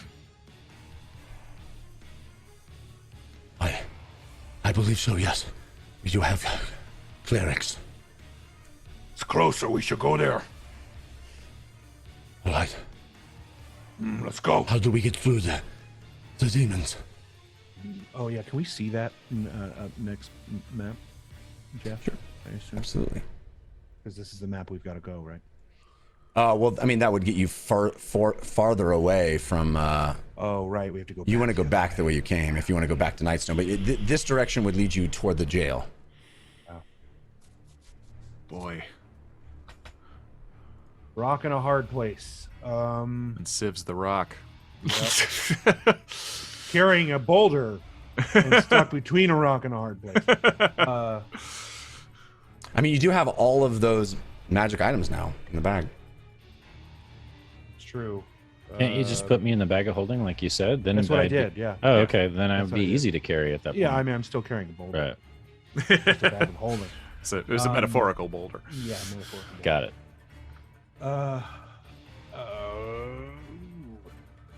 Yeah, we need to go back the other way, so we need to see the other map. Sorry, Jeff. I made Love my you, own Sean. bed here. Sean and Jeff, you're crushing it I tonight. made my own bed. This one is webbed. This one is the one that petrified. Petrified. Yeah. This one is still engaged with a guard. And as he's is still this one. got Thunder Step, right? Yeah. He's ready to for when you tell him to use it. Okay. So 5, 10, 15, 20. How far can he move before he can't move anymore? I guess I want to stay in step with him to get as close to the demons we can, and then tell him to thunder step across them, and we continue our travel. All right. So 90 feet will pretty much get you across the map. right. So I want us to move as far as we can before we jump, and then jump the 90 feet. All right. I don't understand how you want him to move with you, though. I mean, you want him. I basically have to ready my. That's the thing, is I have to essentially delay my turn to run with him. Otherwise, I can't do that because the rules say we can't delay turns. So how do you want to? Basically, Uggo wants to run in conjunction with him when he can, and then jump together. Here, if you can get there in half your movement, Yeah. I'll let you pick up both of them. Okay. Okay. Great. Love it. 5, 10, 15, 20, 25, 30. That's just 10. Just roll me. But Just roll me bonus action. I can bonus action move closer to an enemy. Right. Roll me a strength check. Let's Work see. stuff. Yeah. Okay. Great. You have advantage from Jim Witted on that. Thank you, Jim Wooded. 8 and 19 plus the strength is 23. Yeah. I'll let you. You can pick up a frozen. Well, you've got him in the bag of holding, so you can pick up Fesh. Yeah. Yeah.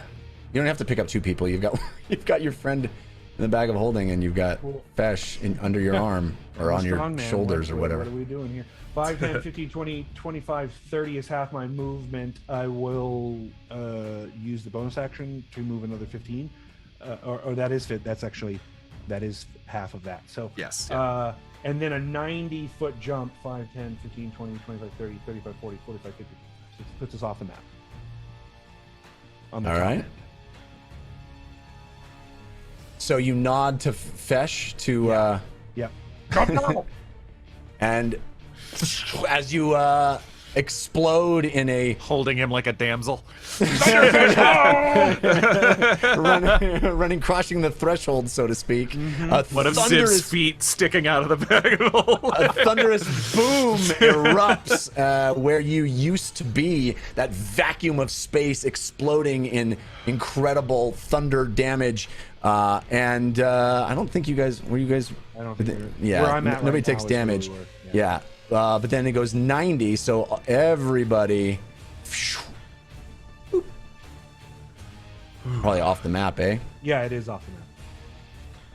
All right, so you disappear in this explosion of sound, and you are back in that alleyway again. There's still demons flying and fluttering all around. Yeah. We're gonna. Are any of these homes open? No, they're not open per se, but I mean, you could smash a But, window or something. Yeah, I mean, like that's where it really probably get in one so I can take off this armor, All right. because that's what our problem is right now. Clank, Our clank, problem is if I clank. don't get that. Yeah, if I don't get that armor off, we can't move. We can't move sound. Yeah. All right. So that's your goal. These things are. It's their turn. This one is gonna try to roll to get out of its web. That is a 2. This thing is gonna fly down where it thought you were for a second. It's not the smartest thing in the world. And then it sees you in the other direction. Siv, your turn, but you are petrified. I did read something on petrification. Unless this is some kind of weird, like homebrew version of it. It does say you get to continue to save. And if I successfully save 3 times, then the spell ends. If I don't, then I am petrified for the condition or the duration of the spell or the effect. I don't know if this is like a special kind of petrification that lasts longer than the spell. I mean, the way it reads on the creature is While poisoned, the creature slowly turns into ice and is restrained. It must repeat the saving throw at the end of its next turn. On success, the effect ends. On a failure, the creature is petrified, although it turns to ice rather than stone, until freed by the Greater Restoration spell or other magic. So it has an endless duration. Yes. Okay. Okay. Wow. All right. Wow. Yeah, it's not the spell; it's a poison. Yeah, right. Right, but there's even petrifying effects from creatures. Yeah. You usually get to continue to save, but that's fine. If it doesn't have or if it has an endless duration, then so be it. Nasty demons. Nasty demons. Two saves and you're gone. Yikes. I mean, if you want to try to do 3 saves, if you can do 3 saves in a row, I'll allow that. I think that's fun. I think I'll let you do something, and it'll be fun. If you can get 3 saves in a row.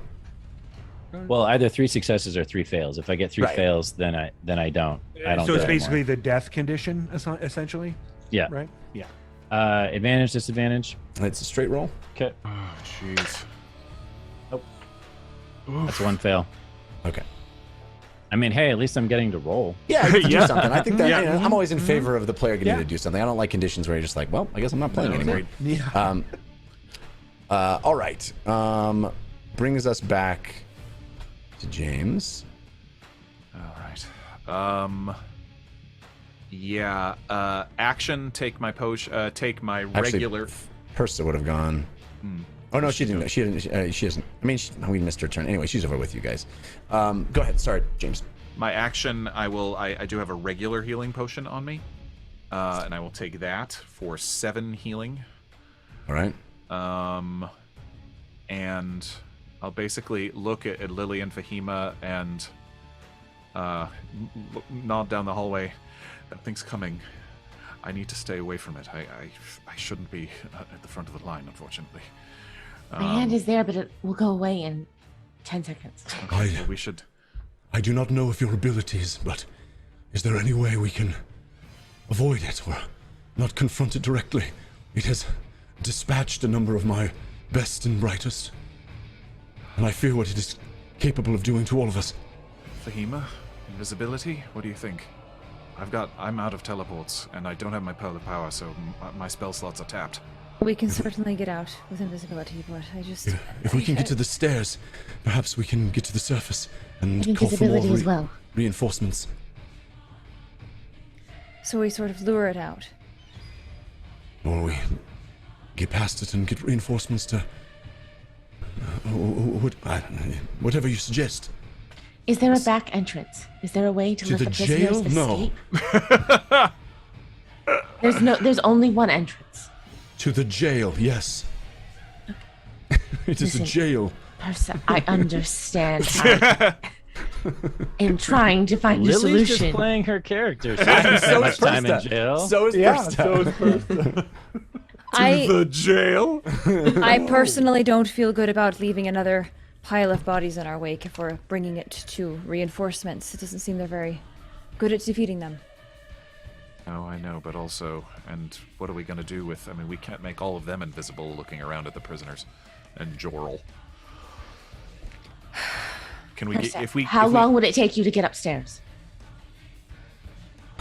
And alert others. Not long. But Right. Listen. As soon as my hand goes away, I can make you invisible. It'll last 1 minute. 1 minute. Can you get upstairs in 1 minute? I can do it for an hour if you prefer it, Lily. Well, if she has mine, then she can also attack and not be noticed. So the plan is that I go upstairs and send more guards down. That's the plan? Yes. Maybe Yes, maybe. Yes. use the rest of this time, Lily, to send the hand to fight the demon, right? Let's do Can't some just damage. get everyone past it. I want to get out of this pit. Yes, we all do. While time is burning with that hand. Persa, if you're not going to take Fahima's invisibility, but know that if you take hers, you cannot make any attacks. All right? I can create a wall of fire, so we have time to get the prisoners out. Well, All right. If we're not in initiative order, Fahima will just outstretch her hand and cast wall of fire right now. I mean, we are in initiative order. It's technically James's turn, but where? yeah, where would you like to cast a wall of fire? I'm gonna cast it. So all the prisoners that we see on the map right now are all of them, right? The 3 that That's are still correct. in the the locked in. Okay. So And I will cast it. Can you see? Where are the stairs if I out? Click. Right here. Down the hallway, yeah. Oh, they're there. Yeah. Oh. Now, wall of fire isn't going to help us yet. It's a good idea, but don't do it yet. Yeah. I thought it was to the north. It's not. No, remember you guys walked have to down the get past corridor. this Turn. thing. You guys are in the back of the Yeah, jail. yeah. Well, That's why I asked about another entrance. You The thought jail? you thought I there's put no you. trap door. You thought I positioned you close to the other exit. I don't know. I assume you still have fire safety if you are actually lawful. Oh! Fire safety burn. It's the worst. This is a human resources fight at this point. Lily, Persta, please. This wall of fire can also be a circle of fire. So if we can lower it into a corner of the jail, then I can trap it inside. Do a it right circle of now. fire. Do it right now. Trap it right now. Well, we can't get past it if I put a circle of fire around it. We'll kill it while it's in there. We'll cook it, and I'll throw Eldritch Blasts at it. Okay. Well, if it's blocking our only way out, then that seems to be our only option. Yeah. Okay. So Fahima will start to That's cast my over turn. there. That's my turn. But I volunteer to lure it into the reception area, so you can put the wall of fire around it. Put the wall of fire around me if you must. We don't have the kind of time to just. Lily will just smash the hand. I mean, it's almost gone, but if I can, just basically smash the hand. Like, Punch it in the face. yeah, I mean, I'm just going to attempt to. It's around the corner, so I'm not sure. Well, Like, no, it's not. Weren't we at James's turn? We were. All right. So Okay, the I'll wait then. next up will be Persta. Okay. So what she's going to do is run down here Careful. and Persta, no. yell. We need you. Stop. Here! You want to kill something? Kill me! Oh. And she runs into this room right there. Okay. Stands on that table. Which brings us to Lily's turn. Bravery and stupidity. Often interchangeable. I'll move there, and I honestly, this hand is I'm offended. like, this is its last round, but I'm just going to do one final forceful. I'm just going to, wait, where is it? I'm trying to think. It can push it, which I think is what I want to do. I want to use the forceful hand and attempt to push the creature in any direction I choose. So I just Away want to from push us. it back. Yeah. All right. Okay. So I just want to push it basically if I can, like, can I ping this? Like there. As hard as I can. Contest of strength. Right? Yes, I will contest of strength you. All right. I have advantage from change box, and you have a straight roll. I think it's the first time I've ever seen Lily's advantage and disadvantages. Wow. Been rolling a lot. That is a 22. Oh my gosh, that's the second. I got a 21, Jeff. Wow, I got an 18 plus 4. That's the second time today you've beat me by 1. So it does not get pushed back. Does it see a giant hand come towards it and smash into the wall? Yeah, I mean, Bigby's hand's visible, right? A large shimmering translucent force. Yes, so you... So it shimmers through it and smashes into the wall, basically, because it misses. So hopefully that'll distract it. All right. That's all only right. your bonus action. Yeah, it is only your bonus action. That's correct. It's Bigby's hand. Right, and then I will... Okay, fine. Since Persta's pushing my hand here against my better judgment, I already used... Let me see if I have enough movement to get to her, actually. How far away is she? Is this a wall? Yes. So Like I'd a have pillar? to go Yeah, pillar, right. Entrance here. 1, 2, Entrance here. I don't think I can get to her to touch her. Can I? Greater invisibility is only touch. Yeah. So you're Invisibility is trying too. to prevent her from doing what she's doing? I'm trying to touch her to make her invisible. Yeah. She's trying to lure the thing into the room to have Yeah, I a know. wall of fire. So you're trying to prevent her from doing that. Yeah. Okay. She's hurt and she has head trauma. And I'm worried about her decision making skills. All right. Fair. Okay, so I will and my hand, I'm just gonna say it's dropped because at this point we've gone so many rounds. Then I won't do that. What I'll do is I mean, you have 10 rounds of the hand. Yeah, I don't know if we've hit 10 yet. I don't think it's 10. you don't think so? No. Okay. No, not at all. I don't usually get things that last a full 10 rounds. It's so exciting. Okay, so then I'm just gonna move as close to her as I can, which would be like right. I honestly think that's where I can get. I don't know. I can't touch her there, right? No. Or adjacent. I don't think so. You're side. Oh, by no, you side. are adjacent. Yeah, you're diagonal. You're kitty corner. Okay, so I'm gonna reach out and I'm gonna touch her, and I'm gonna do greater invisibility on her. Does Right. that drop your hand? Oh shit! Drops your hand, and also she called for this thing to come there. Her being invisible, but you being visible. I don't know how much it accomplishes, but fair enough. I was assuming that. Yeah, I was assuming that my hand would go away. So okay, no, I'm not gonna do that. Then I'm gonna. Sorry, this is the most messy turn. Okay, I'm gonna stay back here. Lily, I have an idea. Can you please heal me? Yeah, and then I'm gonna basically I am gonna go back and heal Fahima because if she's gonna lure her out, so I'll go back and I'll do cure wounds on Fahima. Sorry, that Okay. was That's okay. really I really need to messy. apologize. D&D, You're in the middle of baby. a battle. Part of the game. Part of the game. I know. Usually I feel like okay, cure wounds. You're normally a very fast thinker, so it's okay to have a turn where You you're... get 10 points of healing. Do it Fahima, great. your turn. Okay. I just remembered I have a fun little spell called Inhabit Dead Creature, so I would like to turn to the carcass of this fiend next All right. to me and inhabit it. Wait, there aren't dead fiends aren't next to any. you. Oh, they're they're banished! They're banished.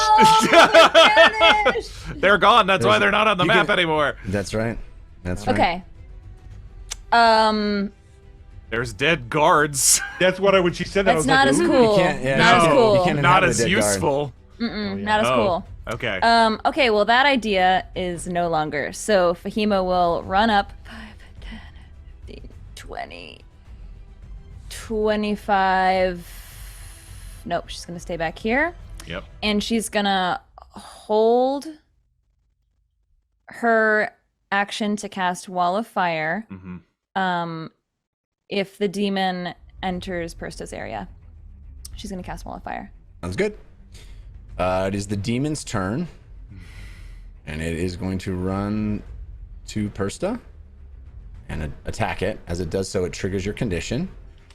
Wait, so, okay. All right. This is so tense. How are we doing I this? feel like I can't even. I feel like I'm really in So battle. your condition was once it is adjacent to Persta, you will cast wall of fire, right? Or started to move towards her, was it? It I said was- once it entered her area. That's Okay. what has just happened. Yeah, Yeah. yeah, yeah. Okay, It so I is will... going to attack Persta, but you can. Your condition will go off, so you have your readied spell, so you can cast Wall of Fire. How would you like to cast it? I'm gonna cast it along this. I wish I could indicate to you along You can this. hold Can I? hold your button and it. Yeah. Oh, there we go. Okay, so along this line here, so that it kind of creates a barrier for the prisoners to run past and exit the prison. All right. Okay. All right. Yeah. So And I believe it is 60 feet Wall of Fire. So you're doing a It straight more line than like that, covers right? it. Yeah. yeah, 20 feet high, 1 foot thick. Now, I mean, these creatures do have burrow. But, I know, but what are you gonna do? What are you gonna do? Okay, so It's on wood though. It is on wood. It will burst the wood into the flames. And I wanna cast the wall. Let's see how this spell works. It has When to it be facing appears towards with it. when its area, if it's in its area, it makes a dex saving throw. So Yeah, one side of the wall burns and the other side does not, right? Right. yes, yep, Yeah. yep. So it's gonna do a dex saving throw, and I'm gonna roll my 5d8. Damage. We got a golden potato from Goofus McDorkle, which is the 7th potato Nice. from Goofus. Goofus, incredible. Goofus, Goofus. Okay, so go ahead and roll your dex saving throw for that boy. All right. I rolled a 17 already, but I think I have advantage. Yep, I have advantage from change box. That's a 17 on my dex save. That is my spell save DC. Great, me to beat. So that was 29 damage. Makes half. Fire 14. damage. All right. 14 points of fire damage, which it actually has resistance to, so 7 points of fire damage. Oh no! Oh It is man, a demon. we're gonna have to continue this fight next time. These Yeah, guys I are know. not Fahima, going I was away. trying to get through Fahima. I don't. You might need to drop that wall like immediately, because now Persta's Why? trapped. No, she has an exit here. Oh, there's the exit. Yeah. Why isn't my cursor working? Because I'm on the wrong tool. There, it's right. She can run through there. Okay. Those aren't got it. bars. They look like bars to me. Oh, they are bars. You're right. No, you're right. These are bars. You're right. So there's only this walkway right here, and then these are. It's right. We'll cross the bridge when we get to it, folks. Yep. We gotta get these prisoners out. All right. So fire erupts along this line. And the dredge team is attacking Persta because that's what it was doing, and it is going. And I have advantage from change box. It's a 3 and a 7 for 14, which does not beat Persta's AC. So it misses on its first attack. Oh yes, it has to end its turn there. Yeah. If it ends its turn there within 10 feet of the wall, it takes more fire damage. Right. Oh man. It's going to. It's also anybody within 10 feet of the wall. Correct. At the end of their turn, yeah. Or at least that side of the wall. Man. We gotta end, guys. We gotta end. We're pushing up against it. I wanted to get past this so bad. Where are you trying to go, burrower? Yeah. Oh man. Yeah, we're not gonna. Yeah, we're not gonna. All right. This is where we're gonna end tonight. We're in the middle of it. We did not get through, but we will be back next week. Do not worry about that, and we will have more to say in these situations, these fights. Oof. Rough. Real rough. Yeah. Siv is ice. Yeah. Oh, by the way, Jeff, you are completely right. Creature petrification is, 2 saves and you're out. There's no. I don't mind doing it the other way just to give you something to. I don't like taking a player out of the game. It's not fun. I know. I appreciate that. I'm just letting you know that you were right. Do I still have the sword hilt on me? No, No, I have that's in the bag. Siv had it. You guys have it in the bag? Yeah. Yeah. Darn. That could have been our Deus Ex Machina right now. I could have just taken it out and. Yeah, but it's only one thing, and I don't know if we're gonna.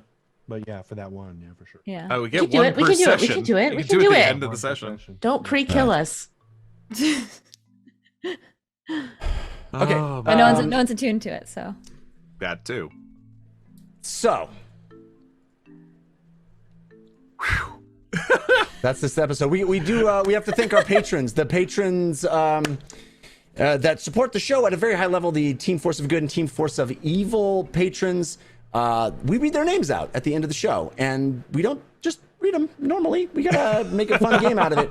So let's do it. Who hasn't done it in a while? I mean, Anybody? we've all, I yeah. think the last one we all did it. I think we're all kind of doing Roll it. it up. Just roll it up. Let the 2. dice decide. Jessica. Jessica. All right, so both of these were submitted by Matthew Hogg on the Patreon. Thank you, Matthew, for submitting these. We put out the call for people to come up with cool themes to read out the names at the end of the show on Patreon, so you can submit ideas there. Both of the submissions this week from Matthew Hogg. The Team Force of Good, which Jessica Parsons is going to read, will be in the style of a 90s Chicago Bulls PA announcer. What? Question: Does she right know person this? for this. Yeah, I don't know if she knows that. I'm that really a football excited team? to see your best impression of this, Jess. Nobody give her any spoilers. Is that a football team? Oh my god. See, the Chicago Bulls. Oh, Wait, You can I wanna- Google it? You want to tag The me in, 90s Chicago Jessica? Bulls. No, I want to see Jess do this. You got Basketball. this. It's basketball. Okay. You genuinely don't. yeah.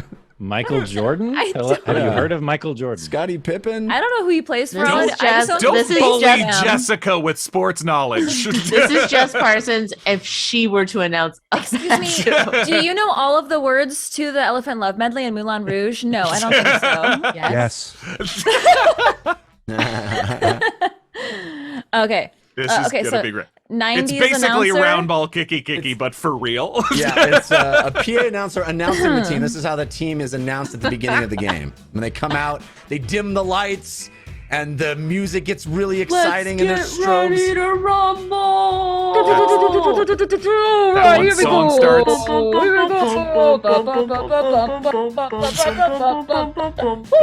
Jock Jam for big in the 90s. We have Armando 89 coming out onto the court. We 89. You see a lot of 89 shirts in here from the little kids wearing their favorite player. I guess they got a new announcer. What is this? We have Adrian X marks the spot. There you Getting go. that Loving free it. throw. Woo, whoop, whoop, whoop, whoop. And then we got Wilbro Jr. Junior 2. Wilbro Senior, the star player of the 1979 team. Oh. Ben Nice. Drew. The generational talent. Yeah. Father, son. They're great.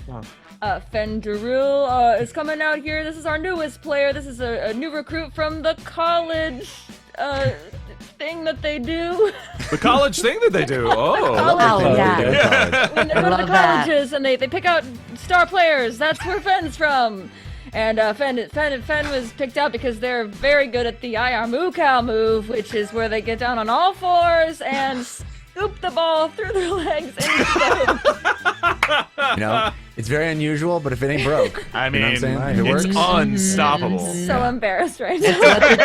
It's what the team is known for. It's what the Bulls are known for. Yeah. The IR You are. No, You are no correct. one, no one expected the Bulls to actually behave like Bulls, but it works. That's Quick why I shout love out them. to the Gold family, who's had a box up in up top of the seats for 20 years now. We love the Gold family. Thank you so much for your support of the Chicago Bulls. And if you want just jewels, go ahead and hit that subscribe button. You can earn some jewels in our basketball app, for our stadium. It's 1992. Just let her go. Our appetizers I feel that like we this hand announcer out. is from the Subscribe to future. appetizers because I am in. You can get a subscription to basketball appetizers. We'll bring it right to your seat. And Finally. you earn jewels towards I rewards. told you that was a good idea, George. We Nachos every month. We have rewards we have a reward called Kitty Scritches, where you get to bring your cat to the game. That's an amazing idea. Everybody. Never Or, been look, done. I see the crowd. They're doing a chant. all together. Here they go. Dungeon run, yay! Woo! Dungeon run, yay! Woo! Dungeon run, yay! Woo! Oh, all right. This seems like the game has started, and we have a Breba, the first move of the night. This is an excellent Breba move where I'm seeing three players dribbling. There's three balls now. Passing one ball. to each other, and that's that's a slippery cold candor move. I can hear the squeak of their sneakers on the floor. We got Bob Harris moving in close now. He's gonna steal that ball and sink it right into the basket. He plays for the Celtics. They're playing the Celtics. The opposing team, Mickey, the Wolves. We got Mickey Wolf. Ooh, I hear the crowd howling. Oh! It's the Bulls and the Wolves. There you go. Timberwolves. Yeah, Minnesota. That's right. Oh, it looks like we have it's halftime, and we have the cheerleading squad coming on the court now. Does anybody feel like the first half is getting shorter and shorter? I'm so focused on these apps, I don't even know. There looks like they're doing the poo monkey toss with the cheerleaders.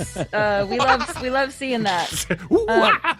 Your past decisions is the newest chant that the cheerleaders are getting everybody to sing together. Your past decisions. Yeah, love that. Give me a love Y. Give me a P. Give me a Are We Here? Give me a T. Your past decisions. All right, we're back on the floor now. We got a beaker par move here where somebody appears to be spinning around and then sticking their nose out and catching it on the tip of their nose and spinning it around and then catching it and then throwing it towards the basket. They recruited him. They recruited him from the circus. Yeah. Or the Globetrotters. Yeah. Oh, and Dawnbreaker 1990, a couple years old, but that move is still a classic. Well done. Ida Kai, our star player, is stealing the ball and zigzagging their way across the court, and they sank it. And that's what we call a desert wanderer foe. Your past decisions will haunt you. That was painful. Jessica Lynn Parsons, everybody. I smiled so That was hard. tough. My face hurts. Is it halftime? Face hurts. It's halftime, right? You got to halftime in like 30 seconds. We're in our second done. We're halftime suspending now. reality here. Well done. Now I want to take Jessica to an actual basketball game.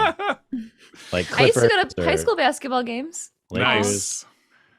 All right, so I rolled a 5 for the second one, which is also for Matthew Hogg. Woo. This is Team Force of Evil, and it is a parent trying to find lost kids at the mall. Perfect for Katie. He's always the mom. I'm always the mom. Okay. Excuse me, ma'am. You wanted to file a complaint or something? I'm the mall cop honestly, here. against my better judgment, because this Yeah. last 2 minutes has been the most peaceful time I have had in the last. It's the woman from Taco Bell from last week. Remember, I was at Taco Bell last week, and The now I recurring lost my chance character. again. Yeah. Okay. I'm That still a happens lot here at the mom. mall. Yeah. Did you what I'm- try the food court? They're usually over at the food court. Yeah, I looked in the food court, but the problem is you have those little down to clowns. You can ride them around the mall. The little animals, the down to clowns. They're like remote controls. Oh. Anyway, I'm pretty sure what's your name? You go up and play. I'm pretty sure they're J-rocking all over your mall. Yeah. And yes, I'm their parent, but in this facility, they're your responsibility, or I'm Fernando the Jackal, okay? Yeah, that's I've the heard law. That before. Yep. Okay. Did you try the arcade, the shiny 8-bit boo? Do I look like I'm Forrest Elf 86? Yeah, I tried the arcade. Okay. Wow. Didn't need to give me so much attitude on that. I'm sorry. I'm just an expendable crewman here, okay? I work inside the mall. It's just a job. It's a job. Sir, I know you think I'm nuts, okay? But truly, my children are a student of Grimm. All right? And every week they do this to me, and I think to myself, it's not going to happen this week. But then, nope, shiny 8-bit boo. Yeah. There they go. Yeah. Okay? I've lost them every single week since I've had them. I think that's everyone. Have you thought about hiring a babysitter? I think that's a great idea. Next week, the continuing adventures of Taco Bell Mom. The mother of way too many children. Well done. Well done. Yay. Thank you very much to our patrons. Without Chrono whom we would Dragon not- references needed. Oh, we love you. We love you. We references love you needed. all. Still a Chrono Dragon, which is like, it boggles the mind. Boggles the And mind. thank you to all of you that gave us potatoes and yams this week and balloons. The final tally is that Team Force of Good at 73%. Wow. Team Force of Evil 27%. So there will be a Force of Good card in effect next week. Thank goodness. And we hope to see you back with us then, Wednesday night, 6 p.m. Pacific time. Until that time, humankind. Be both. both. Be both. Be both. Mwah. Mwah. Woo! It started. It started. It started. Started.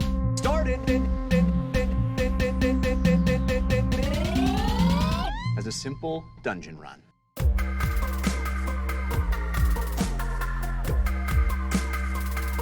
As a simple dungeon run.